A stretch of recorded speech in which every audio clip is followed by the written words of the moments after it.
Try to start. People each will try to start. Last day. What's going to be the last day? Last day of the trial, y'all. Last day. Last day of the trial. So I'm gonna make my coffee and roll my weed up. I'm gonna get ready for this trial. Weed up, ready for this trial. What y'all think gonna happen? It's early until the people probably be up there. This this death penalty case, man. Reading on my coffee, grand rising, grand rising. Good morning, good morning. I'm reading on my coffee. I watched this trial. Today is the last trial, the last day of the death penalty phase for the Julio Foolio murder trial case with the four defendants. They facing the death penalty. They could receive the death penalty today. So we gonna watch this. Yeah, we've been up since 4 this morning. Goodness gracious, grand rising, grand rising, grand rising. Good morning, good morning, good morning. How y'all feeling, man? Good morning, good morning. Everybody waking up. That's a blessing like that. Yup, yup. So feeling, y'all feeling. Doing better than these niggas about to be doing. You heard me? Drinking your coffee. That's what's up. That's what's up. Y'all want the link? I will drop the link at the bottom. If anybody wants to come up and speak on the trial or the trial going on, do that. I asked that nobody try to play no music. Uh, YouTube tricking on music. YouTube will let you show your dick on. But as soon as you play a nigga music, them bitches gonna take your shit. You're gonna block your shit. They're not block it, but you can't get monetized. Or you'll have to share the money. So I already know. My last video I did, I'm gonna have to share my money with Kevin Gates and somebody else.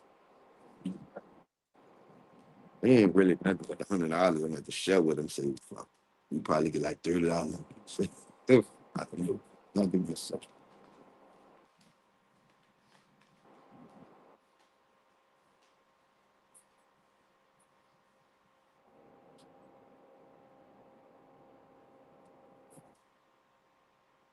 Give me my coffee again. Oh, give me my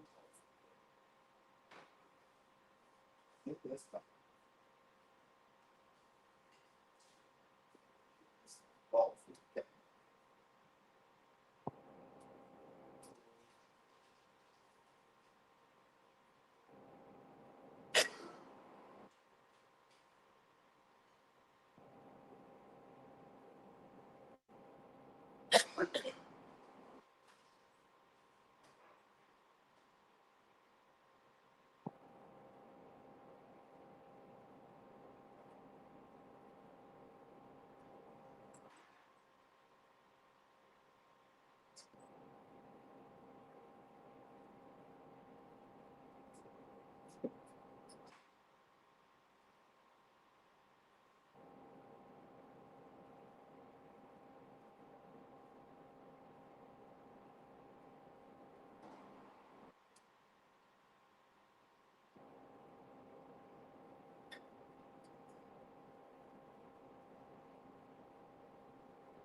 Morning, morning, morning. And you're getting sentenced today? Yes, they are. Yes, they are. We got 19 minutes, y'all. Yes, they are. Gonna watch it. They're all getting sentenced today. Uh, it's 4 people. This my guess, y'all. I feel like the two people that's killed, I feel like they gonna get the death penalty. Uh, I feel like the youngest nigga and the other little dude, I feel like they gonna hit them with life because they're younger. But the two oldest niggas, man, I think they gonna hit them with that penalty. They 30 years old. Y'all 30, you heard me? I think the people kill y'all just to show y'all life. And the other nigga, like I've been seeing memes of the other nigga going around, like a nigga made a meme of him saying, this how you hold your head high after nigga kill your people and you give revenge. Man, what? Man, if y'all don't delete that shit, like the fuck, man? This man life on the line and y'all posting stupid shit like that? Y'all crazy like a motherfucker. Hold on, let me check my screen.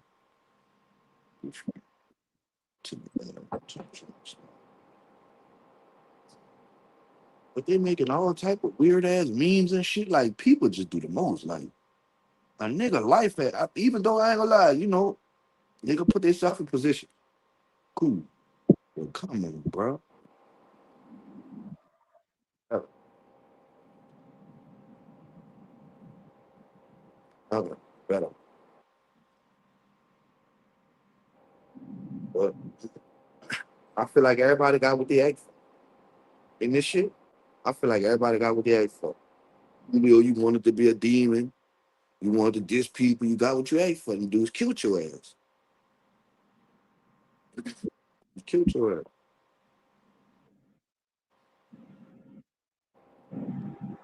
You got what y'all want. Y'all want super, super duper gangsters, these slide artists, these spinners, and that's what that shit leads you to. This what spinning gets you, right? This is the goal. This is the big trophy right here. This is the big trophy. This is what you niggas work for in the streets. This what y'all work for. Like this the goal right here. This it. That penalty for you. Life. You hear me? Foolio, he worked for this. This what he worked for. He worked to get smushed. He worked hard for it. We not about to like cut no corners or not be accountable with this nigga actions. Like he deserved everything he got. Y'all spitting on people's graves, y'all pissing on these people's graves, y'all kicking over shit. All y'all deserve, y'all got what y'all deserve. He got a cell and you got a casket.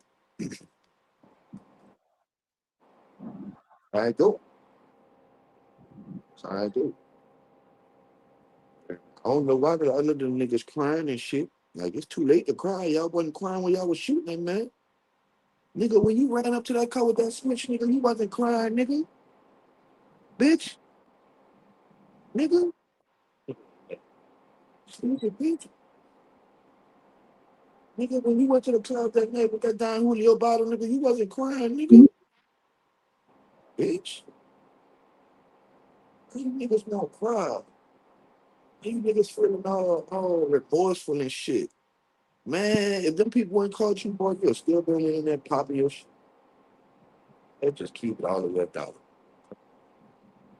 Now you feel played because you got caught. That's why you crying because you got caught. You ain't crying because you feel sad. You crying because you got caught.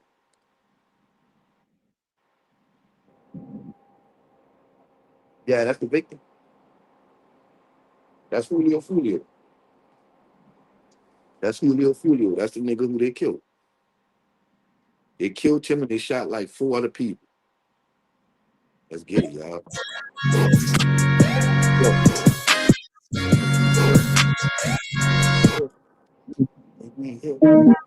Find a great rental car deal with Kayak and find the confidence to turn up. do things on your own. You hear y'all? So remove.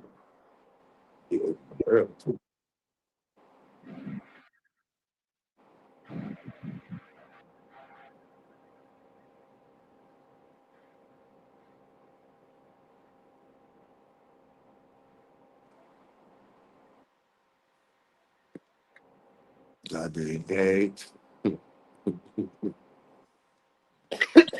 Yeah, man, my channel was monetized, y'all, so I apologize for the commercial. But that's how I get paid, YouTube. So I apologize. All right. Y'all can go hit that promo code, get the 10%. With my sponsors, y'all go fuck up that gear. Yeah.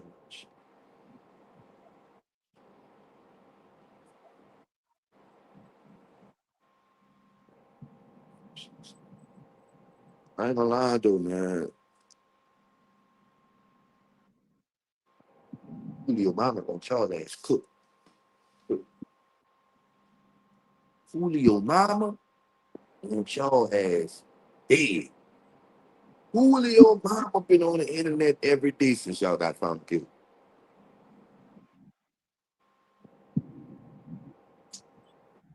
Think about it, think.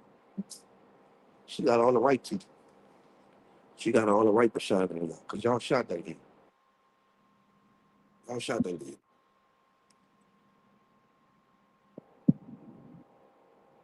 Y'all shot that nigga. All this foolishness, y'all even shot up. So she got the right to see what the fuck she wanna see. And for all y'all trolls, if y'all come in here trolling, I'm not entertaining no more trolling. I am blocking and banning. Yes, I am. I got a way to block and ban you now. Let's get to this, y'all. Okay, here.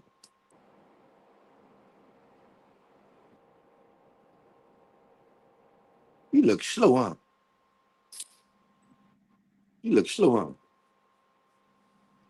Hold on, let me make sure I got a volume, y'all. Shit. Look at him. You know it's over with. That's the one they go hit with the depth into him.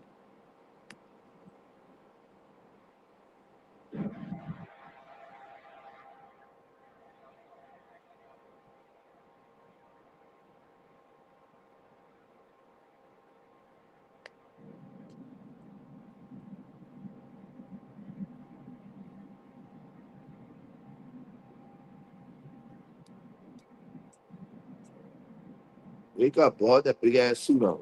Oh, wake up. It's time. I, I coach. Oh, that nigga look bored out. Huh? He look tired. He look tired of the motherfucker.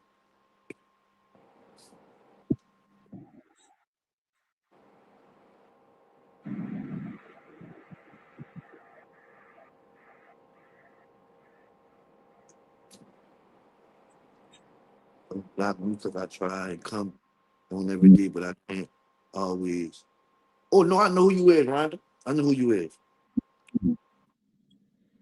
They're convicted while they're arms. I was thinking the same thing. I was thinking the same thing. I don't know. That's a good ass question. I was thinking the same shit. Like, what the hell? Why do you think he's not in orange? What the fuck is going on? Like, what the fuck is in orange? They already found guilty. What the fuck is going on? Like, where are they being located at? Boy, look. Look. He been in jail so long. You hear me? I can't give you. Oh yeah, let me tell y'all. Let me let y'all know. PSA, PSA. I can't give y'all no more of my brother's show. You hear me? Listen, I've been getting complaints about people paying for my brother Patreon, and y'all trying to come by me and get it free. We not doing that. I was just trying to be kind to y'all, Kind of y'all. give y'all the footage. But since I see y'all trying to take advantage of my bro, it's not gonna be no more watch parties for OG Murder around until y'all get on that Patreon heavy and start supporting my bro. You hear me? I need everybody's support. Y'all ain't gonna be getting this free shit like this unless y'all catch him on Twitch. And half of y'all know y'all barely can catch it. So until my brother be like the numbers went up, I ain't doing no more live parties with Murder. You heard me? It's over with. Y'all gotta catch him on Twitch. I can catch me. I got the Patreon and the Twitch. I'm good. I'm ready to, Look, I was doing it for y'all, but y'all take advantage of it. So I had to switch it to the Twitch and me. I'm always telling you, y'all trying to take advantage of it. You hear? I'm I'm scummy. You hear me? I'm at the party first, but I'm scummy. Yeah. Yeah. Now I know when they go to court, they dress up, but most of the time when the nigga get found guilty, that's a wrap on that dress up shit. They put the boys in orange. Smart founders know something most people miss. Get your domain name even if you're not ready to launch your business. With Wix, you can grab yours now and then get to work. Here's why it matters. Back in 2019, I My had this. uncle just got found guilty of murder by manslaughter. You know, he wore a suit every day, every day. Nigga that sentencing, that nigga had an arm.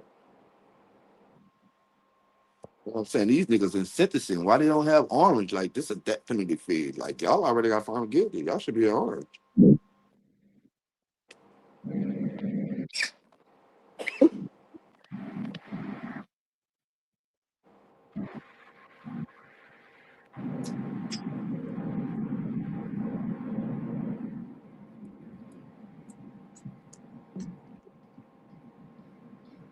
Definitely supposed to be in orange. And I was wondering that too, but I just like, put on orange.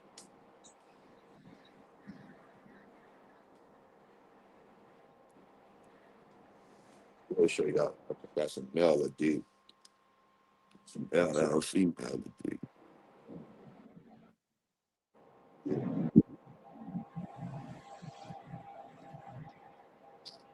Algebra,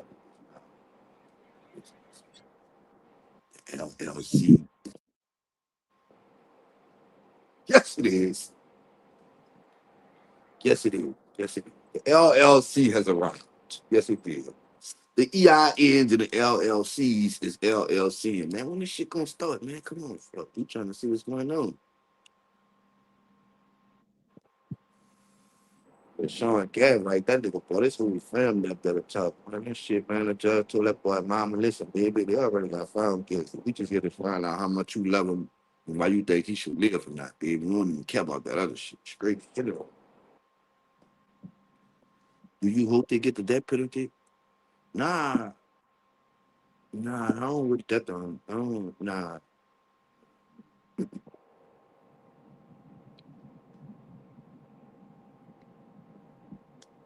Me personally, I wish they get out to the street and let the streets handle it. Me, that's just my opinion. You,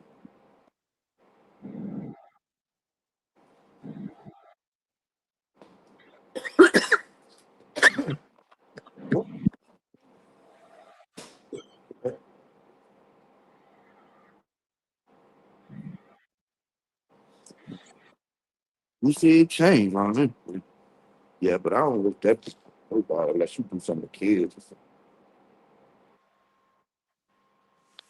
Yeah, I would wish that they could just kill them. No,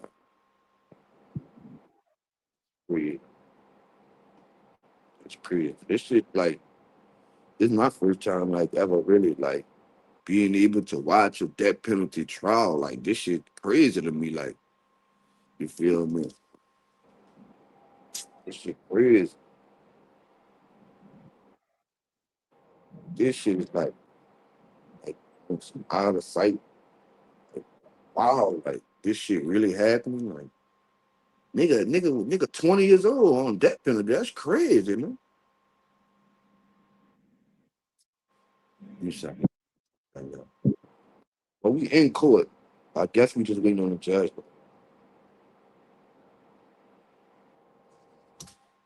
Oh yeah, so look, breaking news, y'all. Breaking news, breaking news, breaking fucking news, y'all.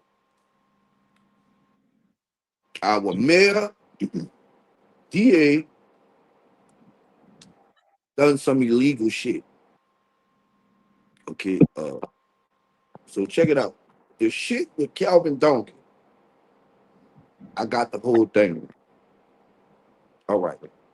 Calvin won with the votes, right? Calvin won with the votes. This what happened, y'all. Them people went back and put in a law that they went voted for to get Calvin removed and to make it one person to run that Oh, clerk position, right? Boom. The lady got the clerk position. Bing. This with the law. This with the law, right? They can't dispute this because they set it as a law. Bing. Helena Moreno and your DA laid up there and put dude in office illegally. So Calvin Duncan, when he went back to work that day, it was illegal. He wasn't sent to work by the court. He was sent to work by the what they call them? The council people, the mayor and the DA. So when the people found that out, they took it. The lady who was the person who was supposed to get the job, she sued with the Supreme Court. So that's how the Supreme Court get in it. The lady who was getting the job actually sued and got it overturned. So now she has her job back, and Moreno and them is under a lot of scrutiny and can lose their job because they done some illegal shit by putting Calvin back in office. This is from the Supreme. Oh Lord. Oh Lord. This from the Supreme Court. Okay. This is what I seen yesterday. This on my homework. If Calvin not be in office, okay, how y'all trying to put it, he won't be there. It starts off. And they have a council member that actually came out and said that what them people did was illegal, that he ain't have nothing to do with it. He is sticking with the Supreme Court on the decision. I forgot the man's name on it, but he's saying that the Supreme Court, he's sticking with their decision. No, the Supreme Court ain't never allowed him to go to work. That's where the shit coming in fucked up at. They never allowed him to go back. Moreno and what you call him gave him the keys to go back. They never allowed him to go back. The Supreme Court never allowed. The Supreme Court gave that lady the job. Go look it up. They never allowed him to go back. So whoever, I don't even know where that shit come from, because and the news said it yesterday on the 5 o'clock news. The Supreme Court was the one who put the lady back in office. So now the lady got her job back. She runs civil and criminal now.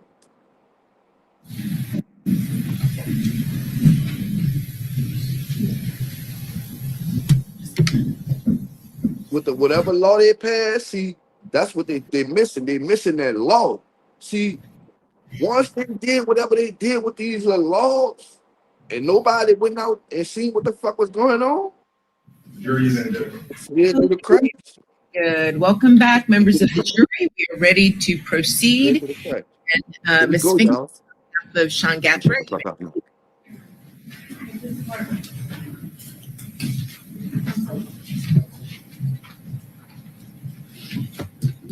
Good morning.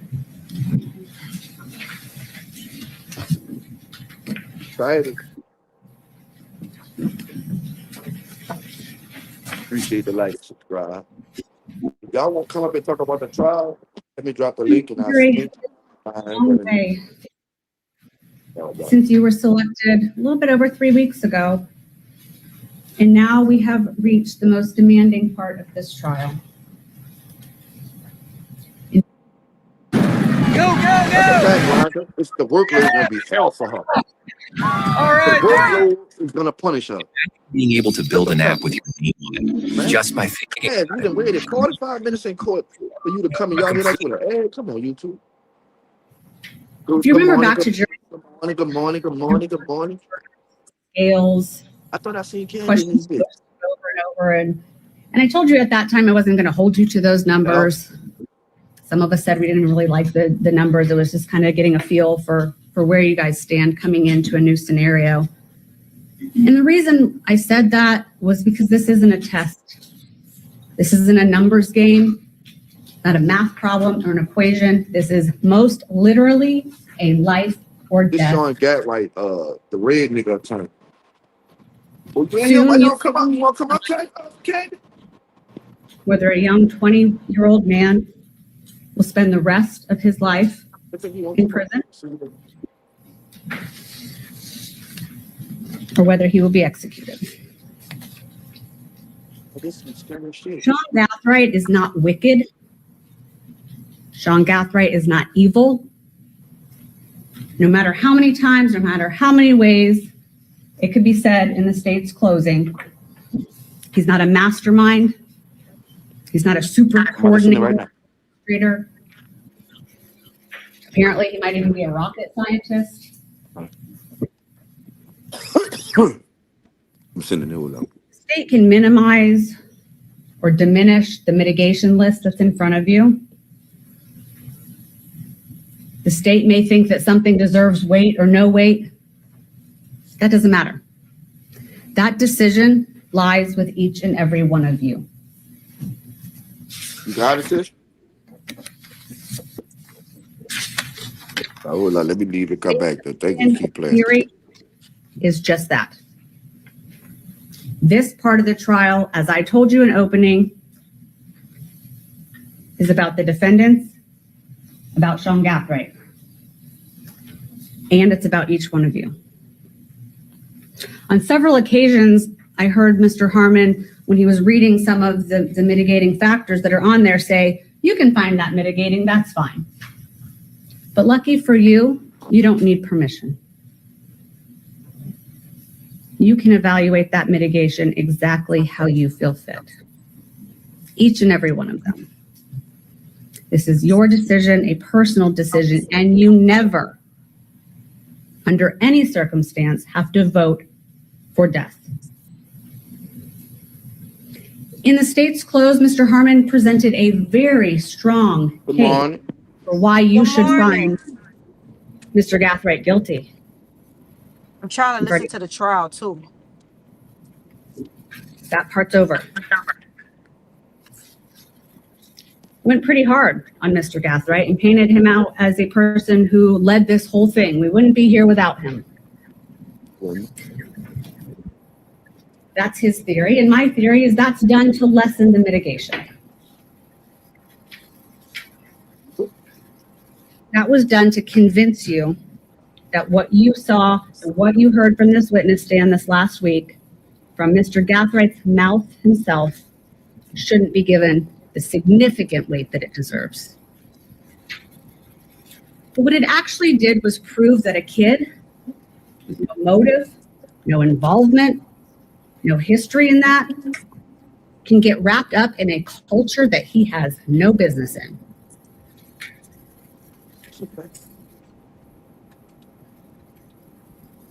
The evidence was overwhelming that Mr. Gathwright's life has, and always will have value. Mr. Gathright is a human being worth saving. Even in prison. Y'all can hear? People may think you're in there for life or death, does it matter? You're in there. Yes. Because you No. different ways that you can be not only to the state from a financial I'm perspective, come up after the to other people, after the deliberation. All right. his family that supports him no matter what, sits in here and listens every day. I can't go. You heard what a positive, optimistic person he is from friends, family, guidance counselors. He can be a light in a dark place. Hopefully he can keep making people smile. Even now, from jail, you heard that he's still asking about other people when he talks to them, trying to keep them in good spirits while he's sitting in jail. While he is facing a death sentence, he's worried about other people. That's not wicked. That's not evil. The theme from those witnesses on Mr. Gathwright's behalf was he was positive, he was funny, he was witty, he made people feel good. You heard that he was kind and respectful and well-mannered. You think Julio made people feel like that too? The Families, right, that know him and of course want to come in and they want to save him, they want to help him. You saw it from Mr. Gathwright. That young man had the courage to get up there and face you and talk to you and try the best he could to explain his remorse, his accountability, and his worth.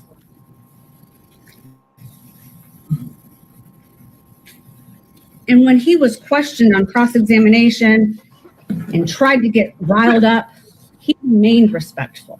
That's his character. That wasn't a show. He was authentic. He was real. He was honest. He didn't get riled up. He answered every question politely, with sir at the end, from someone who was cross-examining him pretty harshly, and it was seeking to have you vote to take his life away. He remained respectful because that's who he is inside. That doesn't change. Now, is that the reason that you should not give somebody a death penalty? Well, that's up to you. And that's why it's your choice. But what it is, along with the other testimony you heard, is that proof that good kids, good people, privileged kids, I guess we want to call them, educated, intelligent, worldly, that those types of kids, Sean Gathwright was not isolated or insulated or immune from getting wrapped up in something that he had no business in. He provided everything, the car, 8-year-old kid the gun. who is He provided everything. Why from would you outside do this? influence. You didn't been to more places. He told you himself, yes, Listen, this man been more places than grown people. This man has been to Africa, Morocco, Spain, China, all type of shit with his dad. They doing shit because they in the army, right? You done did all type of shit that a nigga will never do in their lifetime, bro. And you out here playing with these stupid ass niggas? You done crashed out with these flunk ass niggas. Ain't none of these niggas got nothing going on. One nigga brain fucked up. The other nigga got 5 children. The other nigga, he a 22-year-old flunky. You the only one who got something going on. And this what you want to do. Ain't no fucking way. Now you crying. That's fucking sad. had a privileged life. I had people that loved me. I got to travel. I did things. I had opportunity. Listen, you know what's crazy? This is the craziest part. He was the youngest one, right? He was 18 at the time. Why his fucking shots was the most accurate, his shots on the motherfucking scene. Every one of his shots, his first two hit Foolio in the back and broke his spine. His first two. It was right next to each other. Boom, boom. The next two hit the back of the girl windshield. Hit her. The little bitch a marksman. You heard me? Parents really taught him how to get down. His shit first hit. Everybody else just spraying. He really boom, boom.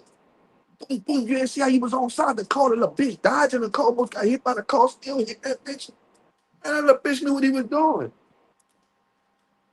And I still, after leaving that bubble, saw parts of Jacksonville, parts of a culture that I didn't know were out there.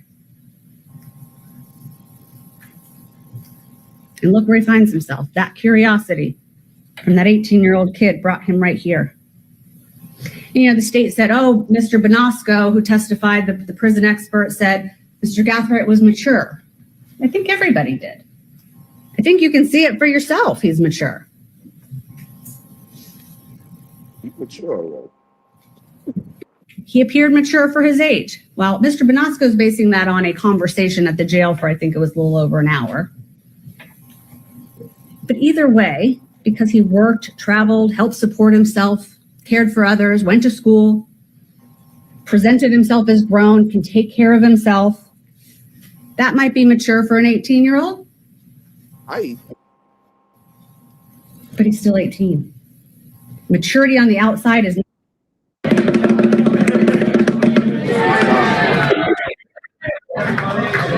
evidence is just overwhelming. Like the evidence, the older niggas was calling him to calm niggas down.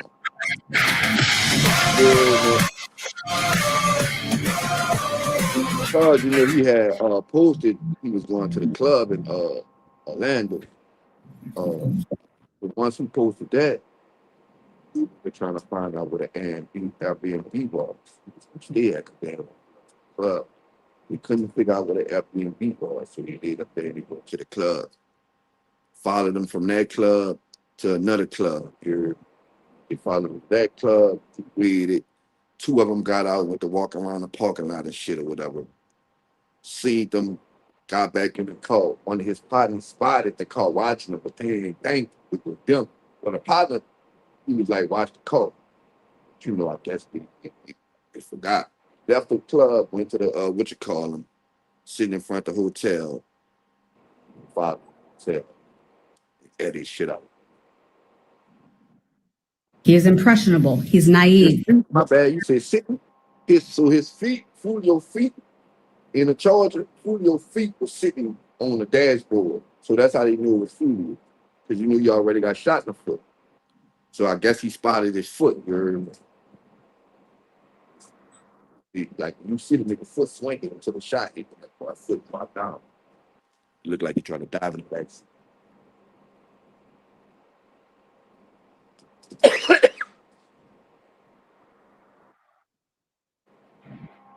Yeah, he was trying to find it, but he ain't find the Airbnb. But they said they ain't never pull up to the Airbnb. He told you he was easily influenced. That matters. He told you trying to hit the females up for the Airbnb because he's likely others. Based on his lack of seeing other aspects of the culture, other aspects of Jacksonville. It's pretty rough there. Because he was 18, he was less capable of kind of stopping and saying, wait, maybe this isn't taking me where I need to go. And seeing the end result. He doesn't have that experience or that knowledge. Only nigga who look like he don't give a fuck is the big black. Guidance in his life. The time he felt it really mattered. My grandmother almost died behind this shit. My mom said behind this shit. It was fucking. That's how black looking. Black sleeping in the courtroom and that black don't give a fuck. Black like, bitch, kick me, my brain already fucking. 15 till he lands in jail at 18. He didn't have a steady. Black uncle in jail, his daddy in jail for a body. He needed. He ain't tripping. He better go back to his home. He's not saying all the people that come here to support him and love him weren't really there. Yeah, they were. All of them. He's a kid. He's feeling his way through things. And it wasn't constant and it wasn't there for him. And that fact doesn't excuse any conduct.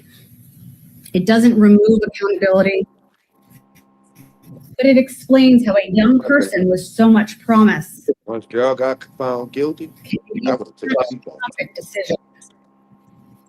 I would have told them stupid niggas, bitch, I'm about to take a define the rest of his life. Huh? That one. I found guilty, but we next year. In opening that mitigation isn't an excuse. I'm not up here to make excuses for Sean Gath, right? And he wasn't making excuses for himself. We trying to see how we could get a plea bargain and get a lesser charge about 40 years. And it's a reason. Yeah, that's what mitigation is all about. Because once girl got found guilty, that's what I would have been thinking about, man. Like 40 years. He got here. I always come back on the road. But it's his story. I don't know about it. Florida. He took accountability. He showed remorse. Florida should forward a pitch, take a plea. It doesn't seem it was come back on. Remorse is defined as deep and painful and long-lasting feelings of guilt, sadness, regret for past wrongdoing. You never know when they are called. Most people don't feel remorse while they're doing something wrong. Look, and that's been 20 years. If it got called for parole, you'd be like, what the fuck, parole? That wasn't for your back, gotta fuck around and release you. A lot for him to get up there. And he wanted to. Tell you, my dad got life without parole. Accountability is obligation or the willingness, which you saw, to accept responsibility and account for one's actions. And that's exactly what he did. My cousin dad. Forward, he was composed, he was wholly authentic. 27, he home. And he told you, you know, what led him there. Triple X kids. Man, that man did what? And you had heard from Maurice Edwards. He tried to say, oh, you know, you were one of the mitigators. His instability or not being able to adapt, and Maurice Edwards did tell you that at a younger age, being that he had some experiences, I was in Florida, traveled, and not as steady in a place. He has a biracial family, and he did feel some sense of instability. Where do I belong? Where do I fit in? And of course you're traveling all over. Yes, you're seeing great things, but he's still a kid. And he admits, Mr. Gathright told you, step foot in the jail, and immediately thought, where did my path veer? And instead of feeling sorry for himself, for this situation that it's all coming. He practiced Bible, he talked to God. Got 15, 20 trying to niggas on doors. Shit gets spooky. He said something that where that demon gotta really come out.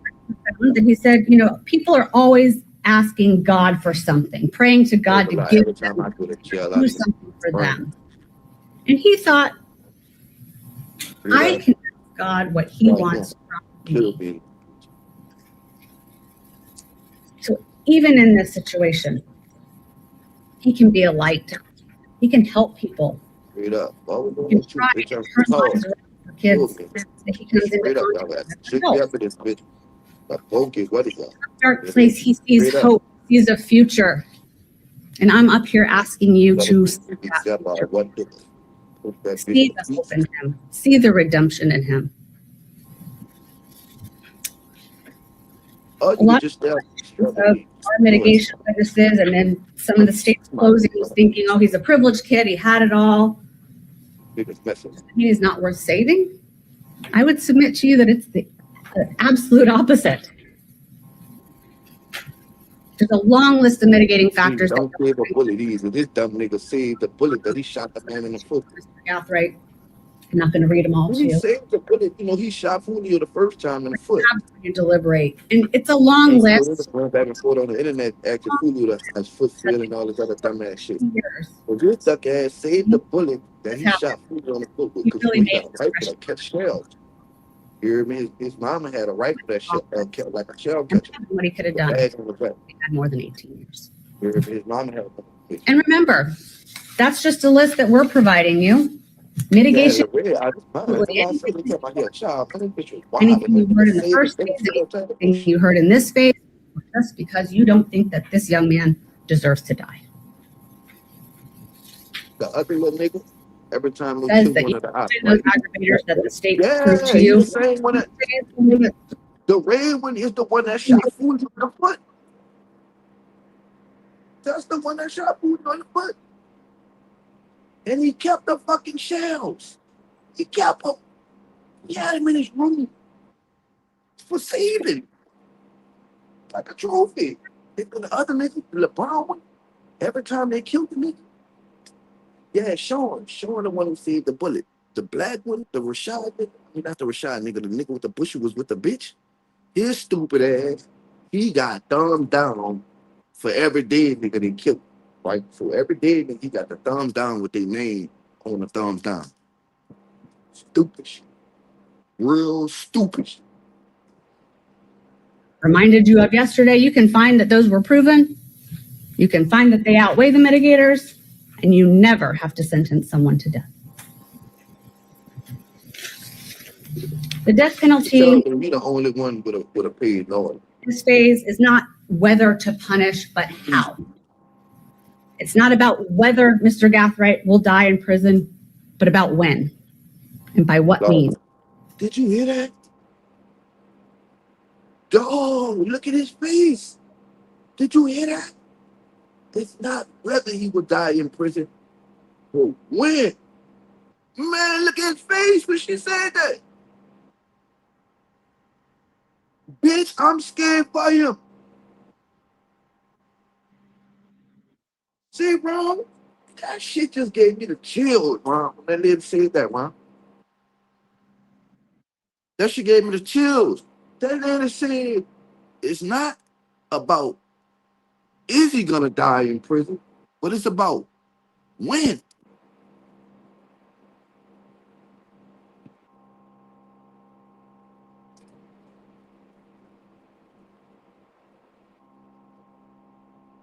How he had an issue with Foolio, I don't even know where he come from. It sounded like he really a creative player. Like, it's giving he a creative player because everybody else gang members, everybody else got gang charges. He the only one without a gang charge, right? He the only one without a gang charge. All the rest of them, they got full violent offenses to make it legal for them to protect them, right? So the two cousins got full violent offenses. The Rashad nigga got 3. He got 2. I don't know how much. Yeah, he ain't even got people to pay. Natural causes are at the hands of the government. The death penalty is not appropriate in this case. Mr. Gathright does not deserve the death penalty. This is the only time you have to make this decision. He sounds like a stronger bet. Next week. This is it. Is she convincing me, y'all? She not convincing to me, bro. It's not excuse any. I would have got up and punched up, bitch. If you don't beg for my life, get on your knees and something, bitch. Responsibility for a crime. Check it all, bitch. You got the. Vote for life doesn't diminish the life of Charles Jones. Bitch, slam your glass or something. She's not convincing at all, bro. For life in this case. Like, bitch, shake your hair, bitch. Pull your hair, bitch. Do something like, bitch.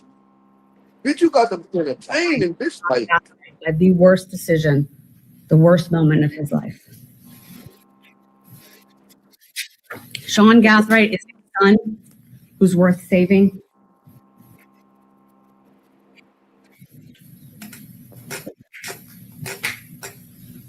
this shit. That's what he is a kid. That's right, bro. Man, come here, bro.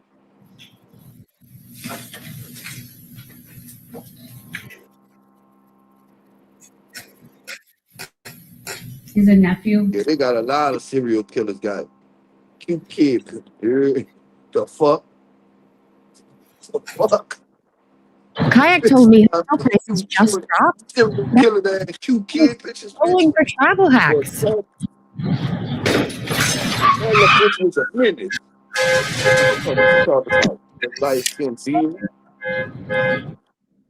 Parents of children who play Roblox.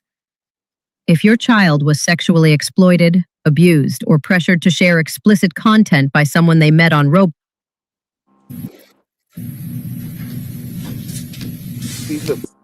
I'm asking you that. Yep, everybody who came spoke for him really good. Mr. Patridas, on behalf of Isaiah Chance. Does even toilet for a time machine. Please, the court. I want to thank you again. You're going to get a lot of thank yous. Good with that? Served. We are at the end of your service, but as I said in my opening, we are also might not get a death penalty because it's scared. service, and we all Might not. justice will be served. Isaiah Chance will spend the rest of his life in prison, punished away from society. All we are asking is that you spare his life. Death is never required.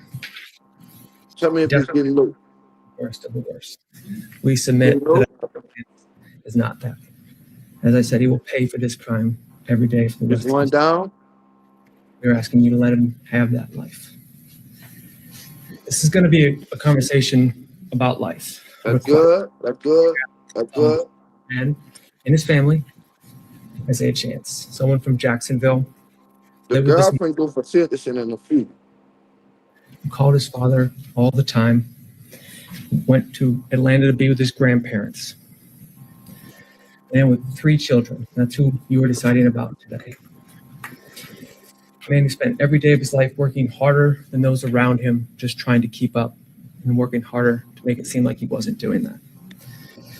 You heard from 6 people who love him, a doctor from that chair, and they told you who he is. They're asking for it.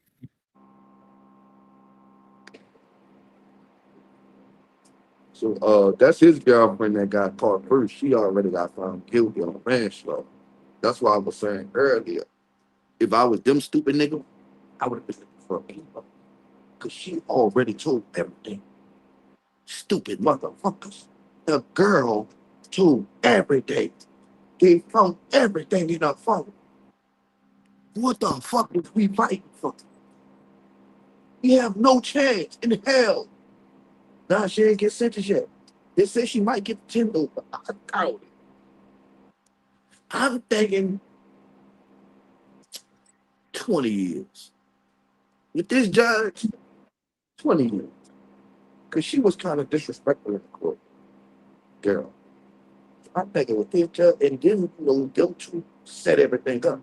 If it wasn't for them two, it would have been for you. But if it wasn't for them two, it would have seen the court.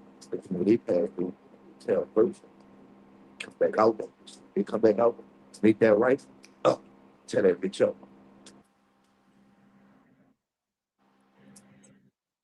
You to believe them and to listen to them. I'll give you this phrase, trial for a reason. You have decided guilt. We're past that. I ain't gonna lie.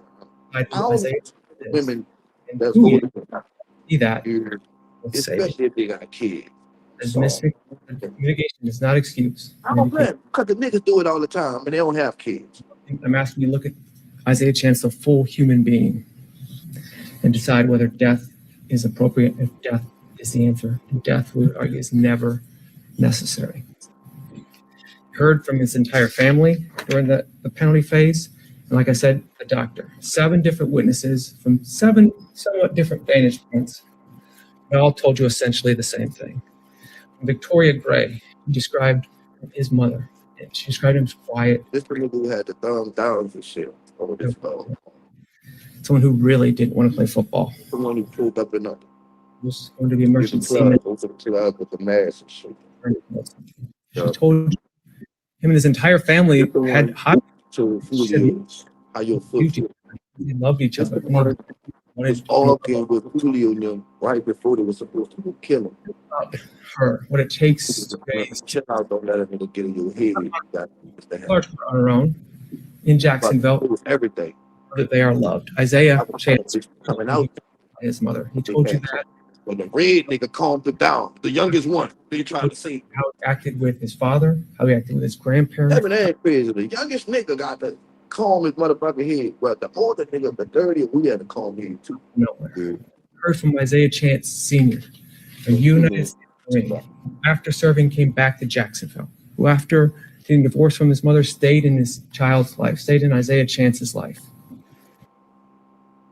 Young in age.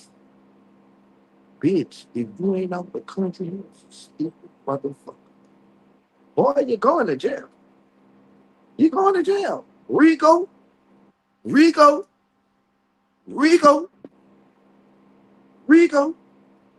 It's rumor Sean killed another dude in Mississippi. I heard that too.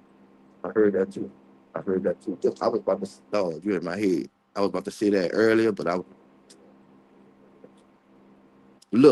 about to say it. He lucky they didn't bring up that shit they talk about in Mississippi. Yeah, man. He lucky they didn't talk about that. But, nigga, young at 8, bitch, you making all them songs. Them people was talking about you in this truck. Them people got you under a game. They got you with 1,200. Whatever the fuck them little dudes is right here. They got you. And you know what else? A nigga from ATK, which is Young and H Click, paid for their Airbnb. Now, what's up with that? When he would help him with his schoolwork, he saw him struggling. He said, hey, it reminded him of himself. You're like me. I struggled. Keep going. I see you. Not an excuse. She filed for an appeal. I see you. Monday, she went for sentencing. When she filed for appeal, her attorney small. You file for appeal, so you know file for appeal. That's the proceeds. So they pushed that shit back at May 22nd. So her actual sentence date on May 22nd. So she could be sentenced on May 22nd.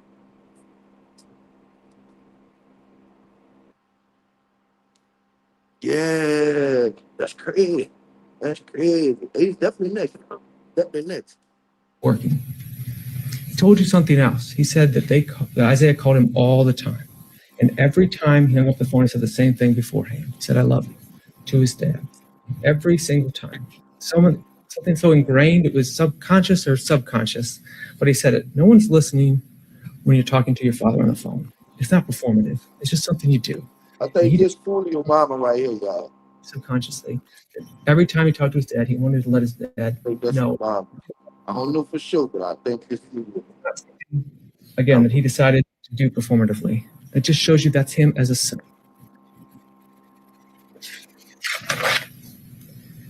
Heard from his grandmother, Elizabeth Jordan, Nana, I think she said. Sit in your lap with his baby and he would do it today. She told you that her and Papa used to take the grandchildren on vacation and take them to church. They were there for the grandchildren, and when they needed Isaiah, he was there for them. She told you when Papa was sick, he was, I believe, 7 days, he was in a coma.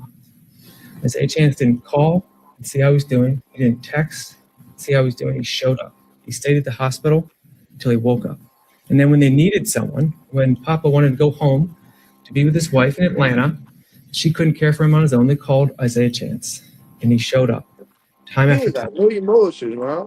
5-hour drive from Jacksonville to Atlanta. He made it over and over again for years to be with his grandparents, to help take his 260-pound grandfather out of bed when his grandmother couldn't, when he was 19, 20, and 21. When most kids are thinking only about themselves, parents realized when family calls, you show He's up. looking like, man, bitch, I'm gonna come home. I think that's an important part of Isaiah Chance and who he is. That's how we get through this shit. That's how he. And I ask you to remember that as you deliberate. You heard from Michelle Smith, his godmother. Knew him, she said, before he was born. Had a good relationship. Good relationship. When these young niggas kill somebody, they going to the club. They gonna disrespect their eye, and they gonna do what? Spread the money that they got from doing the lick. And guess what they do? They stop, went to the club, they sprayed no money. With him, and she said she would always tell him the truth. That's the AC kicking on, thankfully. She supported him. Real for real, dude. For real. Mr. Petraeus, just if you can try. Yeah. Just give us now. It sounds like a win. I don't get those. I need Thing though. Yeah. what? Anything. Listen, they almost killed each other. His former That's called one of the niggas a clown, or both of them. Because he almost it's not blood related to Isaiah Chance. And Sean shooting on one side of the car. The big stupid mean nigga don't give a fuck. He come from the other side. Shoot.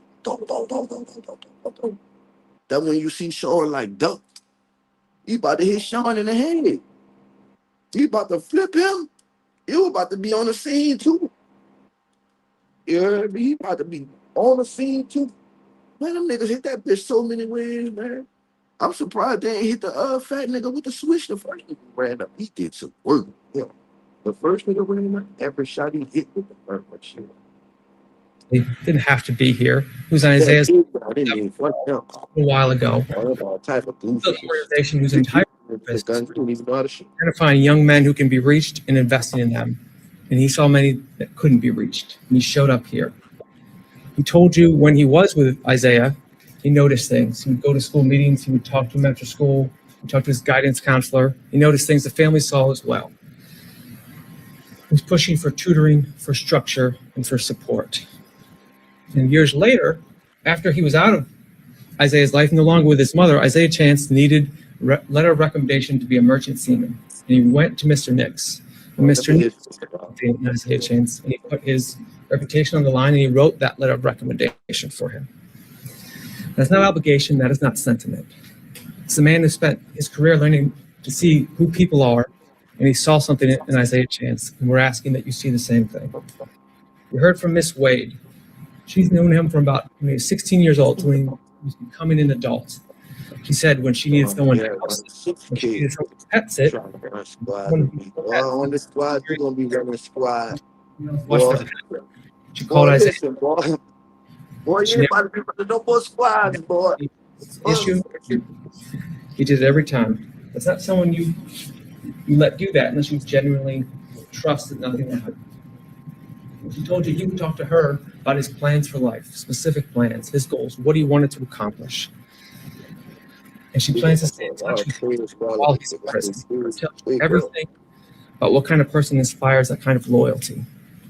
6 witnesses, 6 different relationships, telling you 6 different years of Isaiah Chance's life, different eras, all telling you the same thing. A little bit later in the week, we might start seeing some scattered, no paperwork coming up from the bayou. Every great the moment when bold ideas and powerful technology come together. Isaiah Chance, she did actual IQ and academic testing. She reviewed school records. All right, I got a question for you, man. She knows him. He was quiet. Your son called you. You're in the streets. Your son called you to pick you up. Like you wind up getting arrested for a murder. You hear me? Because his pocket told everything. What you doing? It was mild-mannered. He wanted you got a job. What you doing? to do the test. What you doing? Pressed. He kept saying the same thing essentially throughout the testing. I'm smart. I know I didn't do great in school, but he wanted to impress her. And he used some big words. If y'all kid put y'all in that type of position, that's not even put their daddy in, what are y'all doing? She got y'all kids. At age 22, his math is at a 3rd grade level. Griffin was a savage too. A lot of us take for granted in life that we get through life. Who's Kevin on trial right now? The Rashad and Davion, he killed their cousin. She reviewed his Duval County school records, which I believe Dr. Werner glossed over. He had 3 tests done, and they all said the same thing: ages 4, ages 10, and ages 12. 3 different other evaluators, independent. At age 4, said he had issues with speaking. We heard from multiple of his witnesses telling you that he was not about that. At age 10, got the same score as Dr. Hardigan. He killed a 10-year-old in New York. I forgot. And age 12 was even a little bit lower again, and then he's removed from that school. People like IQs in this range are not unintelligent. They can form relationships. You have jobs. And we're not asking you to weigh his IQ as an excuse, but just as context, something you can weigh when you're back there deliberating on mitigation. She also diagnosed ADHD. I was 16. And the clinical observations you saw from school showed the same thing. Off task over 30% of the time, way more than his class. It was never treated. The state talked about a co-defendant not having IQ tests because they didn't provide corroboration, and they talked about that as a bad thing. Well, we have corroboration from 3 IQ tests, and they don't want you to look at that, and I'm asking you to look at those IQ tests that corroborate Dr. Harding's and go against Dr. Warner's. And the last thing I want to say to Dr. Warner is she said that she trusted the testing that was done in school, trusted the testing that Dr. Harding did, trusted y'all family member. The results of both. I disagree with the diagnosis. Them niggas to die. I would say that doesn't follow. As Julio family member, y'all for Julio family member. You were born in the wrong environment. What y'all want? Y'all want the death penalty? Y'all not no street people. We not coming from a street nigga perspective. I don't want no street nigga answers. But I want to talk about the street nigga answers. environment look like? I need some real citizen answers. Mr. Nix was there when he provided structure. Ain't no damn. Attention. Give me some real. I don't need no street niggas. I know y'all can throw street shit. Fuck that. Let's do Is he a chance beyond reach? Someone who's done it better when someone. That's how I'm thinking, man. Fuck that. Let's do it out. Ask you to believe it. Asking you to believe that. That's how I'm thinking. But you know, it matters. A mama, a grandmother of his life, a sister, nephew. You know, these people that don't be in the streets that look. Spend a lot of time on the aggravators, and we're not here to minimize what happened. Not at all. We're not here to argue those either. What the fuck, man? Shut up. Fucking Europe in a building, man. That's crazy. Saving. We're here to tell you we believe the mitigators outweigh the aggravators. Like Ms. Finkelstein said, you're going to get a list of the mitigators. I'm not going to go through all of them. I do want to you give whatever weight you believe to these mitigators. Isaiah Chance has no significant history of prior criminal activity. His mom, his dad, no arrests, nothing. His age at the time of the crime, he was 21 years old at the time of this crime. He was a young man. Like I said, he suffers from borderline intellectual disability and untreated ADHD. This loving relationship with his children, which I'll get into in a little bit. Where's your thing at? Be for the phone. Both ways. Isaiah Chance use or threaten to use the firearm in commission of this offense. Let me be clear, this in no way lessens his guilt. But it is a fact that you can consider when you're back there, that he did not have a firearm during this offense. And again, there's the catch-all. Anything else you heard from any witness on that stand that you saw, that you believe is a mitigator, you can use. Isaiah Chance is a son, a brother, a grandson, and father whose life has meaning to others. I ain't gonna lie, them dudes who y'all killed was all that to somebody else too, bro. His mom told you he was a great father. He wanted to be involved with his kids. Miss Wade told you he was always calling her, asking her for advice. He wanted to be involved. What type of fathers you know traveling 88 miles to kill a nigga? 21 years old with 3 kids, actively seeking out guidance to be a better father. That is not the behavior of someone who doesn't care. That is behavior of a young man who understood that fatherhood mattered and was trying imperfectly to rise to it. He cherishes fatherhood and has a great relationship with his 3 children. That is not nothing. For a 21-year-old who may have some limitations, trying to figure out how to be present for 3 children. This shit premeditated, man. That's what I'm saying. This shit premeditated. Like, what the fuck? These little niggas was smart. They were smart dumb. I'm gonna say that. They were smart dumb. Growing up right now. One day they will be old enough to know their father. To write him a letter, ask him a question only he can answer. And he will be in prison. They were smart enough to track him down and find him, but they were dumb how to track him down. They kept all the evidence, like, you know. Keep that door open. Long as shit. 7 people testified in the penalty phase. 6 who have known him parts or all of his life.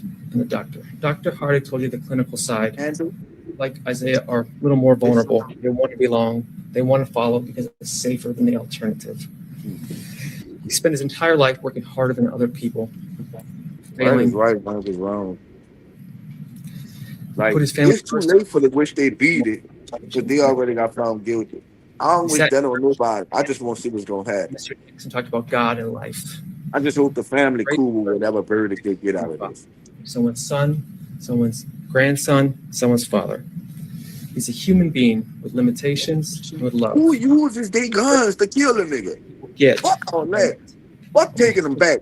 Who uses their own guns to go kill him?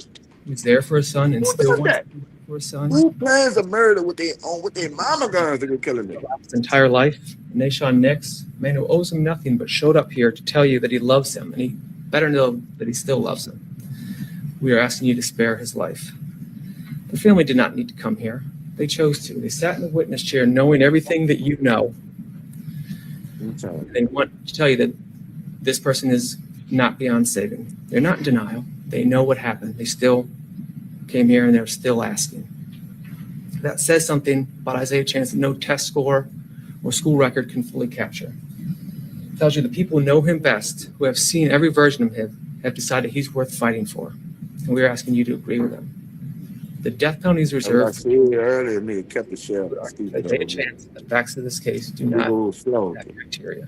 He's not the kind of person for whom there's no threat of redemption or no evident conscience that the death penalty was designed for. Death is never required. Again, as I say in my opening, the law favors life because it always I can't wait till the state get up here. I got to hear what the state goes to say. We are asking you to consider that a person can do something unforgivable. Got 2 more lawyers, y'all. Of mercy. Isaiah Chance will spend the rest of his life in prison. He will carry what happened to him every day. We are not asking for you to forgive what happened. We are not asking you to forget it, minimize it, or look away. We're asking you to look at the full human being, everything I've talked about and everything you've heard from the stand, and decide that death is not the answer. Justice will be served. He will spend his life in prison. Today's the last day he's going to wear street clothes. Last time we put a suit on. Lock him up. Mercy means choosing deliberately and with full knowledge what you know to let someone live. The law gives you that option, gives you the option for a reason. We are asking that you use it. We are asking that you spare Isaiah Chance's life. Thank you. Okay, very good. Ms. Timmy, on behalf of Davion Murphy.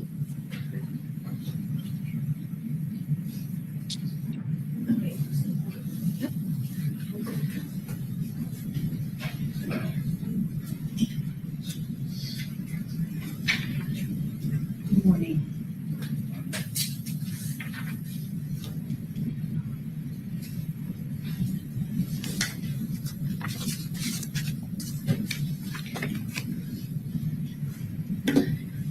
Davion Murphy was born January 10th, 1997.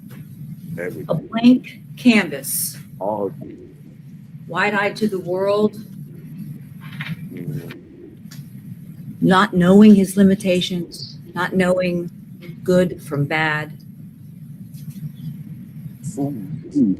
But children learn what they see every day. When children learn criticism, they learn to condemn. Davion, I knew he was here. Violent and fight. When children live with instability, they become unstable. Now, as I told you in my opening, Florida has no parole. There's no game time. As Davion Murphy sits there now, and all of these other defendants, they will be given life in prison. The only question for you is when he dies, either by natural causes or by execution. Oh, this shit crazy. Decision that is left to make. Do y'all hear this shit? Dog, what the fuck, man? Your life. Bitch, I'm sorry. I'm firing my lawyer. Bitch, hold on. We got to start it over. You bitches been knew I was getting life, so y'all been knew this shit. Cause y'all too comfortable keep saying this shit. I ain't never coming home. I ain't never getting out of jail. I'm gonna spend the rest of my life in jail. I'm gonna die in jail. I'm gonna have a cell in jail forever. Bitch, hell, fucking, bitch, bitch, bitch, bitch, hard, bitch. That's how I be in the courtroom. I'll be like, bitch, bitch, bitch, Your Honor, bitch, Your Honor. Fire this whole yard. I need a new lawyer right now. Appeal me, bitch. What? Throw the chair. Boom. Get him out of here. Calm down. Calm down. Mr. Durkee Dirty. Yo, fuck up. I'm going crazy. Bitch. No. Y'all trying to kill me. They're trying to kill me. Bitch. I'm going nuts. These niggas too calm to say they up to be killed. Look at these niggas calm as a motherfucker, Ralph. I'm scared. And I ain't even in the car. I'm watching it on the laptop in my arm. How your boy said? Palms are sweaty, knees spaghetti. Something about the arms weak and arm ready. I forgot. I don't really listen to it. But listen, these niggas is too fucking comfortable for me, Round. Too comfortable, Round. I don't know. Bitch, there ain't nobody crying. Bitch, ain't nobody under the table. Ain't nobody throw no chairs, bitch. Ain't nobody attack the judge. These bitches like, fuck it, just kill me. No. No. Don't just kill me. Bitch, I won't live some more. Let me kill another Foolio before y'all kill me, bitch. Fuck that. These niggas is just, oh, bitch, we got the big, no. I'm scared. Fate of another human being is in your hands. You don't got no nothing. I want to pose a question to you, and that is, like you thinking about his next meal right now. Executing Davion Murphy.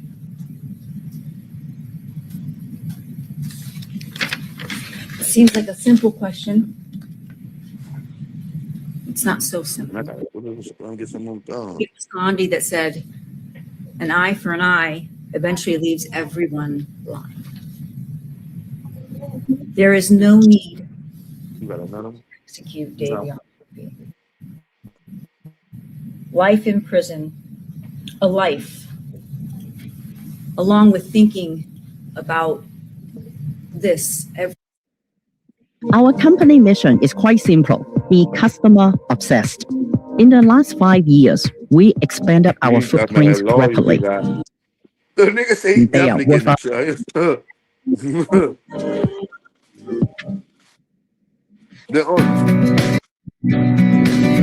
No ultra processing, no concentrates.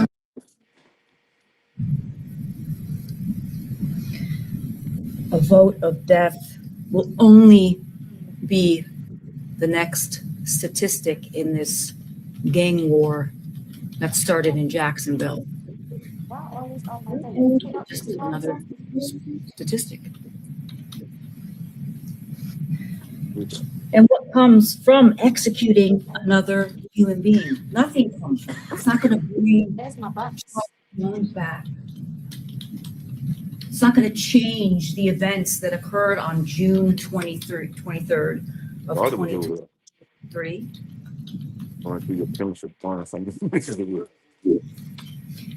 It simply perpetuates the violence that started long, long ago, not here in Hillsborough County, but in Jacksonville. As you heard from the state's witnesses, the detectives, the gang detectives, so much violence so in these gangs that they have detectives that are given certain gangs to follow. That's what Davion Murphy grew up in. He grew up in East Jacksonville.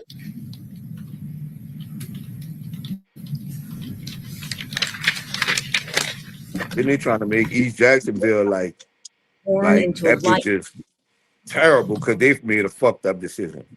Bitch, everybody come out East Jacksonville ain't fucked up. I be hating that shit. Now the whole city get a bad name because of full fucked up niggas. Not offering you an excuse. Even if that bitch is bad, like, come on, man. Tragic.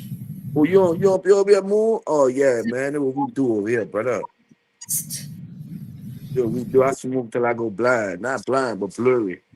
You heard me? I'm from New Orleans, brother. I smoke till my eyes get blurry. Real talk. Davion Murphy was 12 years old when his father, who suffered from schizophrenia. He wasn't 12 when he pulled the fucking trigger.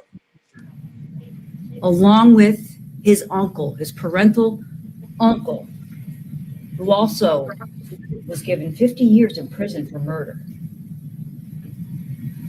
And he was 12 years. Y'all heard that? The nigga daddy and his uncle got over 50 years in prison. No, that's for me. They're down. You hear me? I got cocoa butter or some shit. That didn't give you a nigga. My daddy was in jail for 23 years. Nigga, you know what that meant? Bitch, I need to stay the fuck away. Bitch, I ain't trying to follow in this nigga footsteps. What the fuck? That shit like what they call that shit? Like a generational curse or some shit. Like, nigga, you just fell right in a generational curse, like father, like son type shit. But he looked like the type of nigga that like he want to be like his dad. Like he cool with everything, you know. Like, bitch, y'all niggas crazy. It's called we trying to break generational curses, not following our flunky people footsteps. What is wrong with y'all? Well, look where they ended up. Look at these niggas. These niggas be old as fuck coming home looking stupid as a motherfucker. talking about what they did in the old days, man. Nobody don't give a fuck, man. Don't give a fuck about that shit. We really don't care about this killing shit that y'all doing. It is entertaining, but look where it leads you, dumbass niggas. We don't give a fuck. Like, at the end of the day, nobody really gives a fuck. This shit entertaining, and then after this shit over, we gonna forget about you and Foolio, around. Y'all did this shit. We don't even know y'all, first of all. Whoever the fuck you niggas is, we don't even know y'all. So y'all niggas did it. Y'all wasn't even the rapper niggas. Y'all should have let the rappers do this. Y'all have flocked out for free. Sean, you had more money than all them rapper niggas, you stupid motherfucker. And guns. And cars. They was old, but you had more cars than all of them. They needed a motherfucking Uber to make it back to another city. Nigga called an Uber. Man, you niggas stupid. Old. His father was gone, absent from his life. And you heard from his youngest brother, Adam Gooden, his youngest brother, who broke down in front of you all. Well, they grew up in the same environment. They had the same mother. They had different fathers. But if you recall, Adam Gooden also told you that his father was incarcerated in prison. This is a generational violence, instability, insecurity that these men grew up in. When I say these men, I mean Davion and his cousin. You think it was that? His mentor?